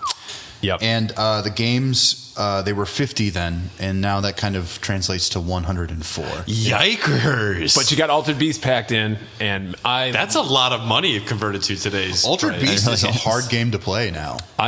I got my Sega Genesis in 1989, so pre-Sonic. But the Genesis was another one that was kind of just released in test markets, and just when I was putting this list together, I was shocked at it. I got my Genesis the Golden Axe. You know, that came out and Ghouls and Ghosts. Fuck and shit. yes. Oh yeah, Super Ghouls and Ghosts. And those were all like Ghouls launch. and Ghosts, yeah. Those were like the nationwide launch games. So I was just like, holy shit, only these 5 games, you know? But yeah. Tom, is it weird that I just love the imagine Genesis. that at this age, I would think you would look like Dennis the Menace? I have pictures of me. Overalls, a little like slingshot in his back pocket. He's like, gee, Mr. Wilson, I sure do love my new Sega Genesis. Do you have the new Altered Beast game? That's gonna rot your brain, kid. Yes. I have a picture of myself at. Now let me lost you.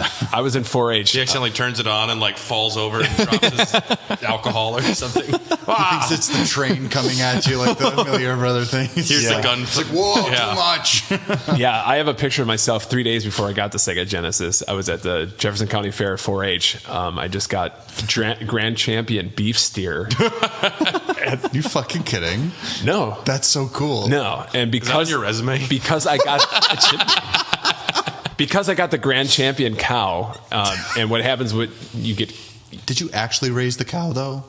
I mean, His mom did. He My took the parents credit. did pretty Jesus. much. It's like when parents do like projects, like school projects Yes, for but the kids. showing You should have seen this cow though, dude. showing the cattle was the only way that a 12-year-old like me could get a large sum of money, and my parents would be generous enough to be like, okay, we'll let you have some of this. Your parents And because I gave you got a cow? because I got Grand Champion, I had fucking wanted a Genesis and begged my parents for an entire year. They're like, fuck it, fine, we're gonna buy you fucking Genesis.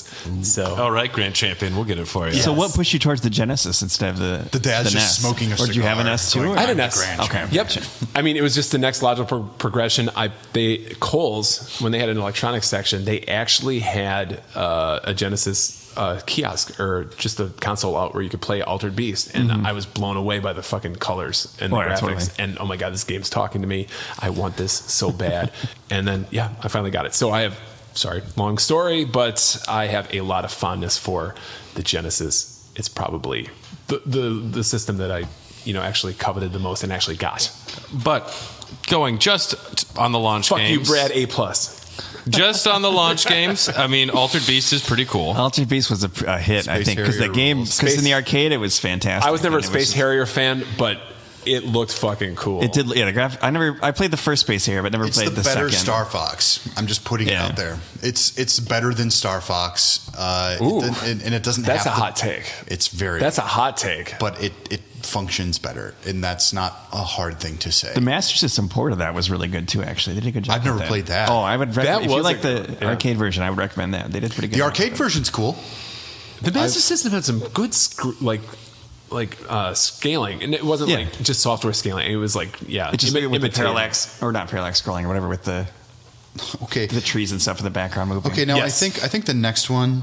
Well, we got to give a letter grade to the Genesis. Though. Oh shit! You're right. I'm giving it a B at C. least. I would say B. I'll go B-. Split the difference. B-. I B minus. Okay. can't believe I did that average in my head. I didn't do it. I'm just agreeing with you. Okay, thank you. But it checks out, I think. Yeah. Ooh, this next one.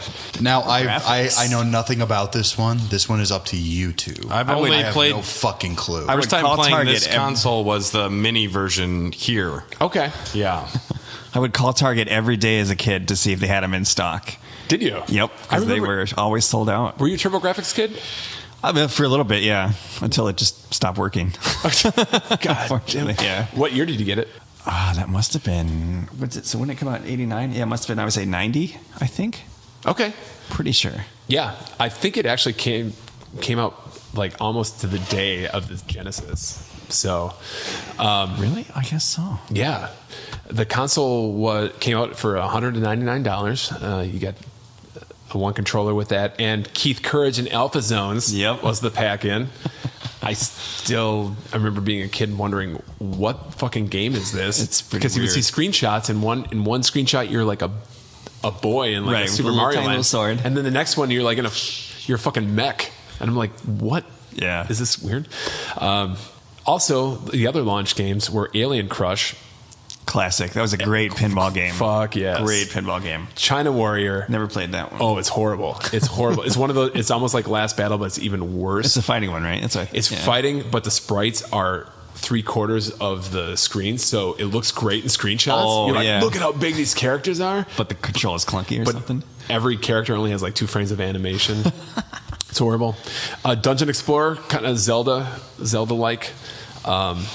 Legendary Axe, very good. Yeah, that's a good platformer. That's a really good. There's one game that stands out to me on this list, and Yes. that's R-Type. R-Type. R-Type was a great shooter. Huge fan of That was a good every port. R-Type game I've ever got my hands on. Really? Yeah. You're an R-Type guy? Every time I've got to play any R-Type game, I love Yeah. them. Now, do they all? Do you have to continue at the beginning of the stage every time you die on all of them, or is that just super R-Type that happens to be that? I couldn't speak for all of them. Okay. Yeah, I but was wondering if that was because that was the weirdest thing. Because I love Super R-Type for the Super NES. yeah. But every time, no matter where you died, you would start at the very beginning of the level, which I thought was really kind How of much strange. slowdown in the Super Nintendo version did that have? There was some. Yeah. There was some. R-Type- Not as bad as Gradius 3, but R-Type was the first shoot 'em up that I really fell in love with. Really? Okay. Yeah. Awesome. And it wasn't necessarily the TurboGrafx one, but I know every R-Type game I've played, that family of games is fantastic. Yeah. the graphics always looked good. I remember seeing advertisements for R-Type. It's really that good. one boss, they always looked huge bosses. This Yeah. one's on the Thing. Mini as well, and I revisited it, and it's really good. It's probably one of the better versions, if not the best version, of that game at that time. Anyways, Victory Run. I had that. Did you? Yeah, racing game. It was okay. I mean, it got pretty repetitive, you know. Sure. And Vigilante, I remember that game, but I might have played it. It's like Renegade. yeah, is it an arcade game or is it like a port? Or is it just kind of on that same It's a beat 'em up. same family as Renegade and stuff? I think it's in the same family. I'm not positive. But TurboGrafx always had weird naming issues. You know, when they had Street Fighter Yeah, on that's it, true. it was Fighting Street. Yep. And That's true. Fighting Street. Fighting Street. Just punching Yes. a street. Yeah, that's the final boss. It's just the fucking Autobahn. Water Street. Brady Street. Water Street. Fond du Lac Ave. Right. I think we should kickstart this game. Yeah.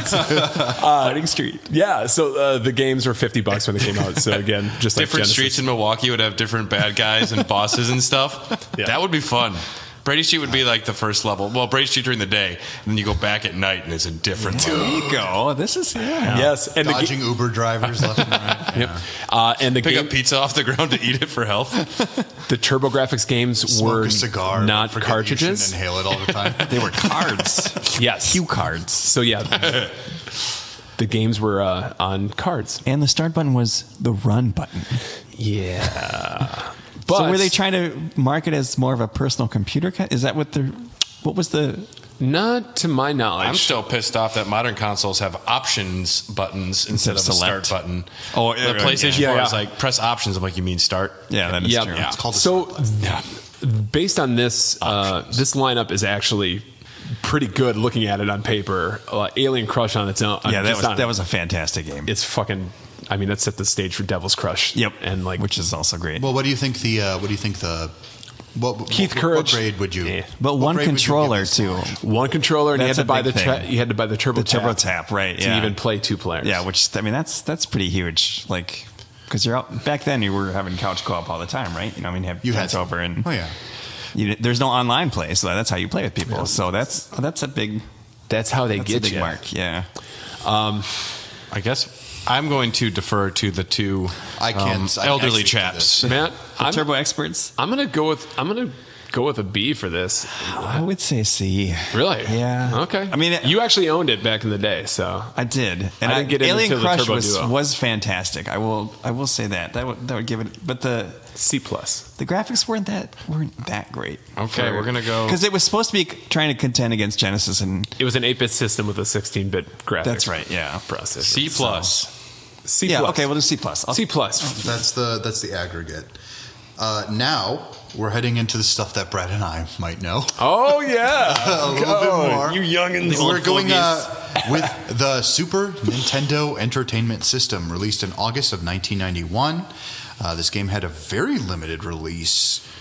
So far, I'd say the best pack-in title, though, out of best anything pack-in. so far. Yes, Yeah. absolutely. Agree.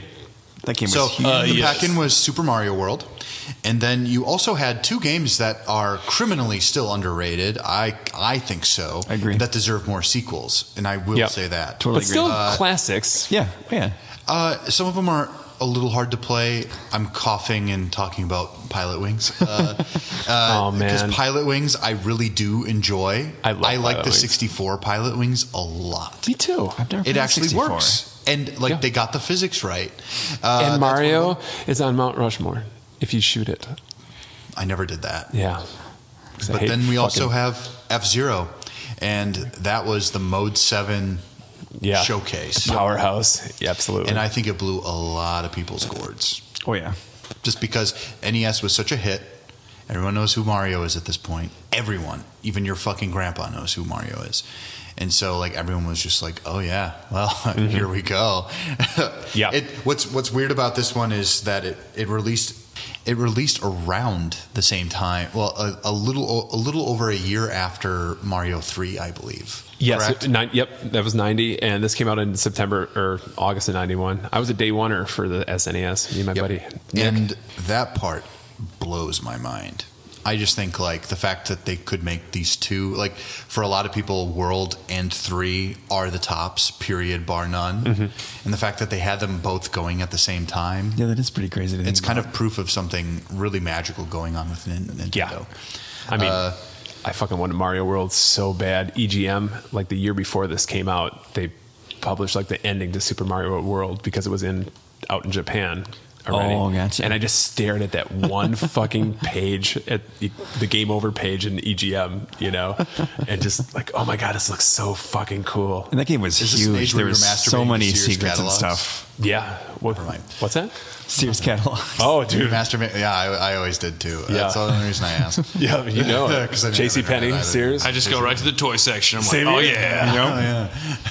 I See, love we're really not that far apart in age. Yeah. This is great. This is a breakthrough. I see that you have question marks for SimCity Populous Yes. So doing this research, not every site was consistent, and so I had to like kind of piece together what were the actual games, and I remember, at least in my mind palace from going on launch day, that I saw either SimCity or Populous there as a launch game. I'm looking at a list on Gamepedia something or whatever, but it says for the US launch, which is what we're doing, it's got Mario World, F-Zero, Pilot Wings, SimCity, and Gradius 3 are the... Oh, Gradius 3 was a launch title. That's what it says here, August 23rd, Interesting. 1991. Okay. For the US launch, it was That there, is what this could says. be, actually. Gradius was really early. If it wasn't a launch game, it was fucking Super slow down. right there. I've never played Gradius. Oh my gosh, that 3 is fantastic. I've played that for Dude, hours, hours and hours and hours because there's so many weapon combinations and stuff. It's You know, That's and great.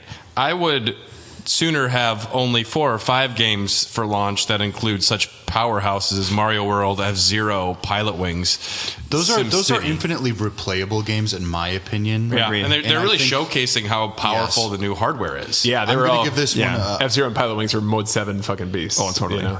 You know what? I And will say. music in F-Zero. I mean, that was like the first time you actually had, digital, like actual sampled instruments. Right? I mean, that was Iconic soundtrack. huge. Yeah. Oh, yeah.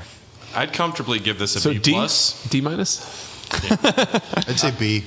Yeah, I'd go B+. I would do B+. Those are all. I don't. I'd almost say A- I would because Mario World was Mario World massive. is... That's a game I can still pop on when Yeah. I'm bored. And That's you can the even problem. find more secrets or like I know. things that you didn't know about Yep. before. Because we're going to come with some systems that have, quantity, maybe more so than quality, and then you got systems like this. Just because... I'm gonna say A-. A-. Because that Super You Mario guys World was arm just wrestle. huge. I could go either way. Let's say B+. Let's go B+. I think there's such high quality games, but we're going to get to some consoles that have a lot of high quality games and more of them later on that I think would be more worthy of the A's. Okay. I think B+ is pretty fair. It's still a small lineup, but really good. I agree. I can only Small- imagine yeah. being satisfied getting this system and having that game right away. It would immediately just be like, okay, this justifies the entire purchase. Did we mention the pricing for everything for the Super Nintendo? So the console itself was $199. I imagine 99. Yep. And then in today's money, that's about $417. But it came with 2 controllers and a game. So that kind of beats out the Sega Genesis in a lot of ways. And it came with the best game out of Arguably, the last two. One of consoles. the top games the system ever had. I agree. One of the top Nintendo games, in my opinion. Yeah. Absolutely. Then the games, you were looking at something in the realm of $50, but today that's about $104 as well. That's crazy to me. Yeah, and that was just like launch prices average. Once you got to the, further on in the life of the SNES, then you were paying like the $85 for Final Fantasy VI. Yeah, that's true. That was like 70, I think. But if you want to talk about expensive game prices, check out the next system. The Dylan. Neo Geo Aes. I don't even fucking know. Well, I mean, I played on it, but yeah. Also known as the best console of all time. Go ahead. Okay, sure. I'll talk about it. I'll give you the rundown. Biggest controllers of all time. This is kind of a pet favorite of Tom's. Just a little bit. Released in July of 1991. Originally, the console, which is broken down into a gold system and a silver system. They had two variants. Do you have the gold one? No, I don't have any of the home systems. I have the arcade system that was turned into a console. Okay, so I've actually played on a Neo Geo cabinet myself. Yep. Because I love Metal Slug. But of course I'm curious about. Can you explain this a little, because I'm a little lost about this. Sure. It's just the what the console types mean and how it works. Sure. Okay, so when the Neo Geo was released, it was originally an arcade system, and SNK, who created this, they came out with like a consoleized version of the arcade system that they weren't originally going to sell it on the market. It was meant for rentals in hotels, that people could rent in their hotel room and play these actual arcade games on their TV. Once they did that, they found out, wow, people are really renting the shit out of this thing. Maybe there's some way we can sell this to a certain affluent crowd of people. And they came out with the Neo Geo Aes, and that is the actual home console. So it released with two variants of the system. The gold system, which was $649, which comes out to $1,240 today. It came with the console, two controllers, and your choice of a game, either NAM 1975 or Baseball Stars Professional. Or you could buy the silver system, which is basically just the console, the one controller, for $399 or $762. And what, do you have to be a Saudi prince to afford this, or does your dad have to own a fucking used car company? I actually know it was actually made out of gold, the gold system, which is why it was so flippin' expensive. Yeah. Every once in a while, I'll meet somebody who owned one, or the kid next door had one or something. Are they not Nigerian prince or something? No, not to my knowledge. If they are, yeah. I mean, I couldn't tell. But so games were the Neo Geo Series S and the Neo Geo Series X, pretty much. It was like the action set versus the control deck, basically. Yeah. The games were $199 a piece. Oh fuck no! At least at launch. That's before inflation. I remember seeing ads. I never owned one or knew anyone that had one, but I remember just seeing the ads, just being like, "What?" Yes. But the graphics didn't look that great. Oh, really? They were speaking the truth over here, Maddie. Someone's got to talk to him about this. No, you're wrong. Right? I mean, the screenshots, there's nothing that really kind of jumped out. Was like, this is worth $200. I spent money on this, so it's good. It had you have to justify your purchase. It had 4 separate sound channels dedicated to digitized speech, guys. You don't know how big this was back in the early 90s. Did you have 4 separate sound channels you were playing with? Yeah, all of them, Brad. Yeah, my Game Boy had 2, and it existed before this. Anyways, this was my most coveted console that I could not afford. I remember doing the math in my head when I was a kid when this came out. How many lawns? You carried the zero so many times. So many times. It's like I could afford one game every 2 years. But there were plenty of. They made a game called NAM 1975. Yes. It tells it's for older 16 years after. Yes. After that date. I have it, by the way. I know you have it. I've observed. Tom it was in NAM. I was. They used to call it Viet Tom. I was born in NAM. And we're back. Oh my god. So you could choose between NAM's 1975 or Baseball Stars Professional, and then the other game that was released was Magician Lord, which later became a pack-in. We were talking about how terrible titles are today, like Revelations and Infinity. Meanwhile, Magician Lord, China Warrior, Dungeon Explorer, Last Battle, at least some of those have like Hot that. Take. Some of those None of them were ever good. Like those like old sci-fi fantasy novels with like the pulpy names. Those are good. I like that. Right. I do, yeah. Yeah. Interesting. Magician Lord. Okay, well, I'm curious about what the rating is on this one. Oh yeah, Because I've never really played it, so these are 3 very good games for the time. However, if we take into consideration the actual attainability of the console for most people, it might get dinged a little bit. But I mean a lot. That's absurd. okay, and It really was. I would There- rate on that all. there were. The price point is just not. Not doing it for you. But there were tons of sweepstakes where you could win a whole Neo Geo system and a projection Yes. I TV. think people complain So I about think the that's how you PlayStation actually got the 3. system, That's is by prob- winning it. Only just- one person ever got a Neo Right. Geo. It's just not competitive. No, and it was never meant to be. That's the thing. I would give it. In my heart, I know what I would give it, but I would give it I would give this one a C+. Okay, I think whatever Tom says it is needs to be dropped 1 full grade. Let's go D Because of plus. cost. No. Yep, I agree. Because of cost, it has to drop one grade. It can't go. Okay, then B+, because it's not a D. These are great games. C minus, then. I'm sorry. Let's go C minus. C minus. Okay, C minus. Fuckers. Son of a bitch. Don't worry, it's not making your top list. Can't believe, no, it's not. Oh, We move into Gen 5. Well, actually, Tom, There's still one do we want left. to mention the Philips? Do we even? I Has couldn't. anyone touched this? I mean, we can mention the Philips. I couldn't find an actual launch lineup for the Philips. all I care about is the CDI. Wand of Gamelon, a Legend of Zelda. Right. That made so many memes and YouTube So poops. if you thought all this around Neo the Geo world. was expensive, Squadala, we are off.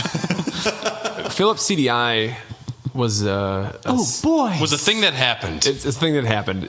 Was It a can't be denied. Was it a game system? Was it just a multimedia fucking clusterfuck? And is it getting an F without us really discussing it? We should talk to Evil Jared about this. I think he actually has love for the CDI. And I have a lot of love for Evil Jared, but he's wrong on this one. But it inspired so many YouTube poops. I mean, it's legendary. I don't As far as it gets It's an really- A on the meme scale. Yeah, That's true. But was Zelda a packing game? Do we even know? No. I don't know if it wasn't even on. It might have had like an encyclopedia or like a that's what- Smithsonian. I think you're right. I think it was something like or that. some where it's shit more like that. educational. Go watch Angry Video Game Nerd if you want to learn more about the Yeah, CDI. it's fantastic. He did have, yeah. There's a great episode. That was a pretty good one. Yeah. Okay, so it looks like our rating or ranking Gen 4, we have ourselves SNES in the lead. Duh. Followed by Sega Genesis, TurboGrafx 16, and my dearly beloved Neo Geo. Well, just feel good that Philips CDI is below that. Oh, I will, dude. Maddie, do you want to do the Gen 5 consoles? Sure. Yeah, let's hear them. So, Gen 5 consoles, the first one up is the Atari Jaguar. Oh, do the math. Do the math, Manny. Kind of sick It's name. 64 bits, right? Or no, 32. I'm trying to think. It was 32, Technically right? 64. It was, Was it but they 64? It's a 64-bit bus. wasn't sure. But one of the coolest actual console boxes Oh, yeah. up to that time. Yep, I agree with that. Just black with the blood Jaguar. So the console was, back then, $249, which translates to $449 Not today. a bad price. Games were $50 back then, and nowadays they would be $90. Interesting. Yep. The pack-in And- games. Not worth 10 cents. Did any one of you guys own this? Is my first question before we get into games. Yes. No. Yep. Okay, so Tom, you're going to have to talk about all of these video games. Okay, are you ready, guys? Tom, you'd Let's buy hear- let's anything hear that your said video Jaguar game on it, experience. wouldn't you? So I didn't buy this new. I bought it off my friend after he got it. Like I bought it 4 days after he got it because he was like, here, "This take is a this, piece of please. shit." Take So- How much did you pay for the gently used system? Was it the $249? I think it was a trade. I think it was like $50, and I had like a car amp that would fire like a bass cannon that he wanted for his car. It was Thunderbird. My buddy Dan. How shout many out to soul Dan. patches did you guys have between the two of you? How many so White many. Snake CDs did you trade? How many don't know. sleeves did you cut off at this point? I couldn't quite grow facial hair at this point. I don't think. Oh, so you're like 30? there. So, yeah, still can. Dr. Feelgood. Okay, so the pack-in game is a game called Cybermorph, which is the most obtuse flying, like 3D open, not even open world. It's just you're in this basic arena and you're just flying around and hitting. I've seen this. Yeah, you hit fucking. Seen at AVGN probably. Yeah, you hit hills, and every time you do this, green lady's head comes up and she says, "What does she say? Where did you learn how to fly?" All the time. Every time. And I don't even know, you collected like these little diamond polygon things. I don't know. It was a piece of shit. This next game has me excited. As far as trying to have cutie mascots, this is a great title. What do we got here, Maddie? We have Trevor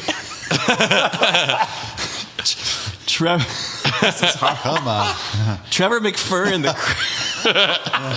Trevor McFur in the Crescent Galaxy. Ooh. Oh yes. Now I'm going to give them points for creativity. Now I have not read anything about this, but McFur kind of the Crescent Galaxy. I'm like, ooh, what is the Crescent Galaxy? You were like a leopard lion guy who's piloted a spaceship. You never saw that they were cats outside of the title screen. It was just a shoot, like a side-scrolling shooter. There was a game in the era of like GameCube and something called Rough Trigger, and it's literally it's like a dog, and I imagine it's kind of like that. But I want to give this more credit than it deserves. I imagine Trevor McFur is like a sleuth detective type cat investigating a galaxy for a murderer. They really cut short the Trevor McFur cinematic universe. This is the only game. But again, there's someone with posters lining his basement. Another game that looked really good. Trevor screenshots. Trevor McFur 2 Into Uranus. A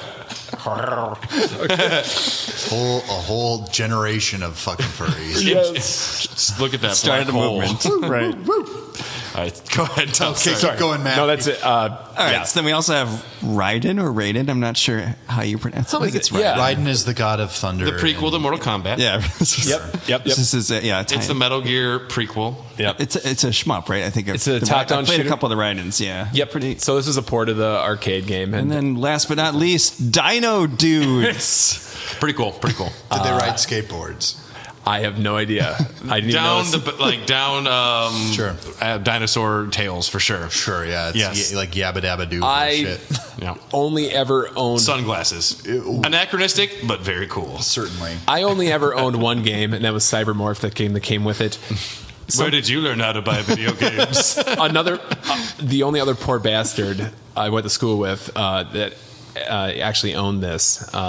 He had a bunch of games. He had a Jaguar, and I just borrowed games from him when he was done. So, it did end up getting at least Tempest 2000. Did the Jaguar have a number pad, if I remember correctly, on the controller? The controller, it was a fucking nightmare. Yeah, it was huge, right? And I thought it had like it had like a phone pad. dial pad. Phone keypad. That's what I meant. Yes, and we all know we're still playing on our phones, right? It was really prescient. It was way ahead of its time. Totally. So that was the Atari Jaguar. I had never played it, so I can't tell you.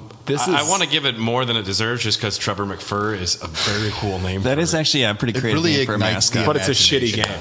It's a shitty game. Maybe a D? I've never played it. Maybe a D for this launch? I abstain. I'd go D-. Yeah, after watching AVGN, I'd say a D probably. Yeah. Let's put it at a D then. D, baby. And then what do we have?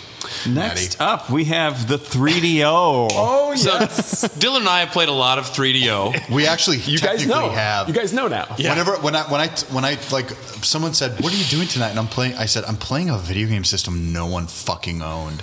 like I'm playing games that like some people maybe played, but really no one did. It's a shame that they didn't have I already forgot the name of it. The Naughty Dog Fighter. Way of the Warrior. It's a shame Way of the Warrior wasn't a launch game. Back in the ancient time, on the Mountain of Despair, where the warriors would gather once every millennia, there was a battle with the book. 3 minutes later, Way of the Warrior. Press start. Trip Hawkins made a game system. So this system was one of those that, my God, so fucking expensive.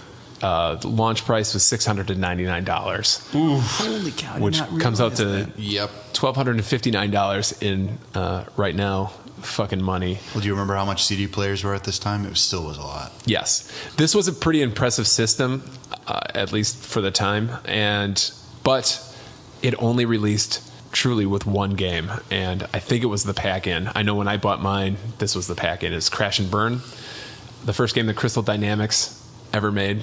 So at least there's that, I guess. Crystal Dynamics. Way the Warrior, right in front. And Burn? I don't have Crash and Burn. Nope. And that never came in a long box. We're going to chip in and buy you that for Christmas. It's like one of those games, like when people saw it, this was like the first 32-bit system. When people saw that 80 game, moves per character. yeah, when people saw Crash and Burn, they were pretty impressed. You go back to it now, it's not great. So this is a 3DO. And now I've played the console, so I can only judge the console. But I got to tell you, The console looked badass, the actual Panasonic one. But I mean, as far as what the games look like, it looked like a lesser PlayStation 1 from my perspective. right? I Yeah, agree. the screenshots I True, saw didn't look that great. But PlayStation 1 came out afterwards. Yes. So this was the only game, player on the block, and it was very impressive. I mean, it came with a demo disc that had a full episode of Batman the Animated Series on it, which was... Well, that's a seller for a system if I've ever heard of one. Yeah. It's a great show. But it looked really good, It could play... But it looked good. It's kind of like a DVD. Well, we're at a time where full motion video Did you was have just those, becoming Did something. you have those? So you gotta put yourself CDs back. that were like the DVDs that were like the size of a record. With the The laser laser discs? Yeah. Did you have those? I almost got a Laserdisc player, but no, I don't. Wow, you were lame back then. You didn't have one? You could have watched 90%. I wanted to get of a the Star laser Wars active. movie. I accidentally bought Home Alone 2 on Laserdisc thinking it was the vinyl record. That's kind of legit to quit. Yeah. Yes. I still proudly So this is a display it. 3DO. Display that. What would you guys give the 3DO based on what I think it's so everything I said? funny that I have to give it at least a C minus. So C minus. C minus. That's, because it's funny? too generous. I think it's funny, and I have to say it. I think that is the weirdest, craziest console I've ever touched, and I have to commend it for its humor factor. It just works for me on some level. It was really impressive. I'm telling you. D plus, yeah, okay, D plus. I could go with that. Crash and Burn was. I'll go D. What do you think? I mean, the Neo Geo was expensive, but I mean, this just kind of blew it out of the water. I'll give it a D plus just because the price is so ridiculous. Let's just call it a D then. D plus. D plus. I think we're trending D plus here. Because the graphics weren't terrible. Like I said, there was early PlayStation, so for that time, I mean, Yeah, that's pretty comparable. It was pretty awesome until these next systems came out.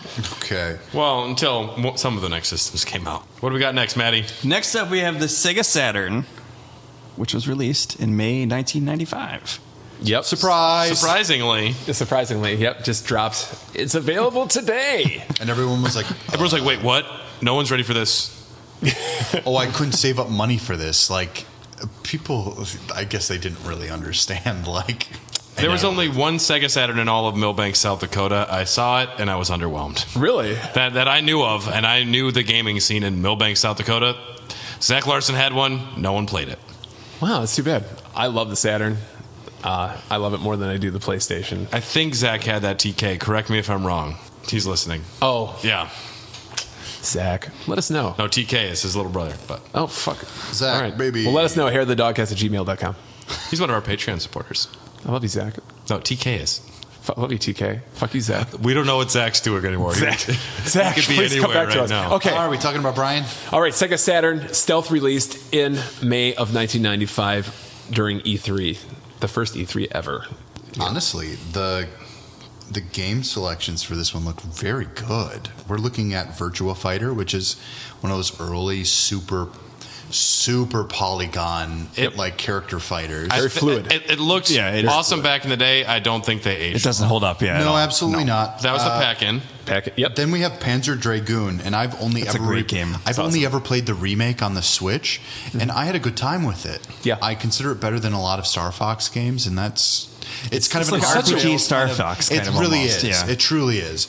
And I think Yeah, well, the first one's more of a shooter. Panzer Dragoon's like a Yeah, lock-on yeah, shooter yeah. kind of thing. And so I really enjoyed that. And the first two are the ones I've played. I may have played a port of Daytona US to something else, but I don't think I played it. Can you on sing the this. Daytona song? You guys know the Daytona, the theme song? Go for it. so. Oh my God, guys, come on. Daytona, let's go away. Let's go away. I just remember Rolling Stone. Ridge Racer. Cruisin' Exotica. Can't even Hard driving. Crash and burn. Okay, Clockwork Knight. We all had one. So yeah, Daytona USA. That was a pretty good port. Clockwork Knight, which is a like don't Never played it. a 3D Is that a side platformer? scroller. Yeah. Yep. Okay.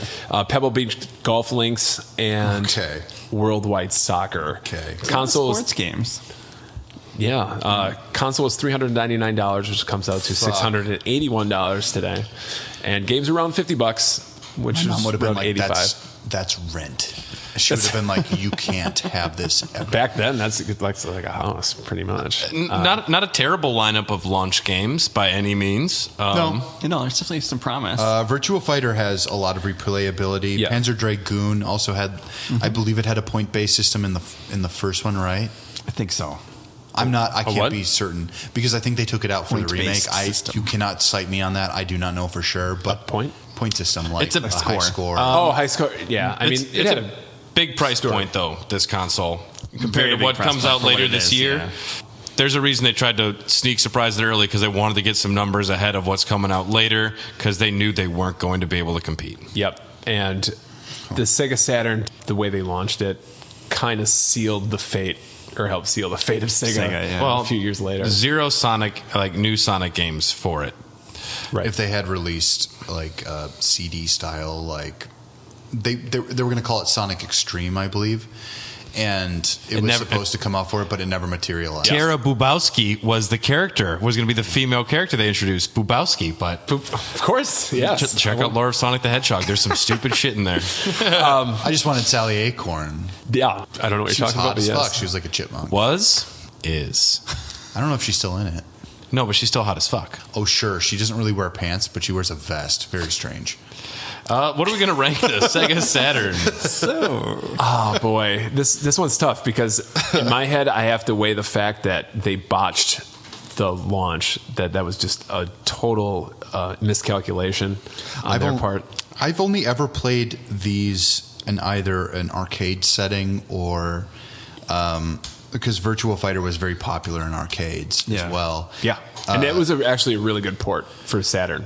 So I think I have to pull myself out of this ranking too because I've never really touched one. So I'd go middle of the road ish, maybe around a C, is where I personally think.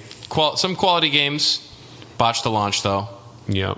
but doesn't a botched launch also just mean that you've already failed? So Virtua Fighter was really good. Panzer Dragoon was Panzer Dragoon was fucking a good I mean, that was Panzer Dragoon a solid is a fun launch video game. Yeah. Something different. I think it's better than the Neo Geo AES, the Atari 7800, or the 3DO. So I think a C would probably be where it falls Oh for my God, me. you're horrible.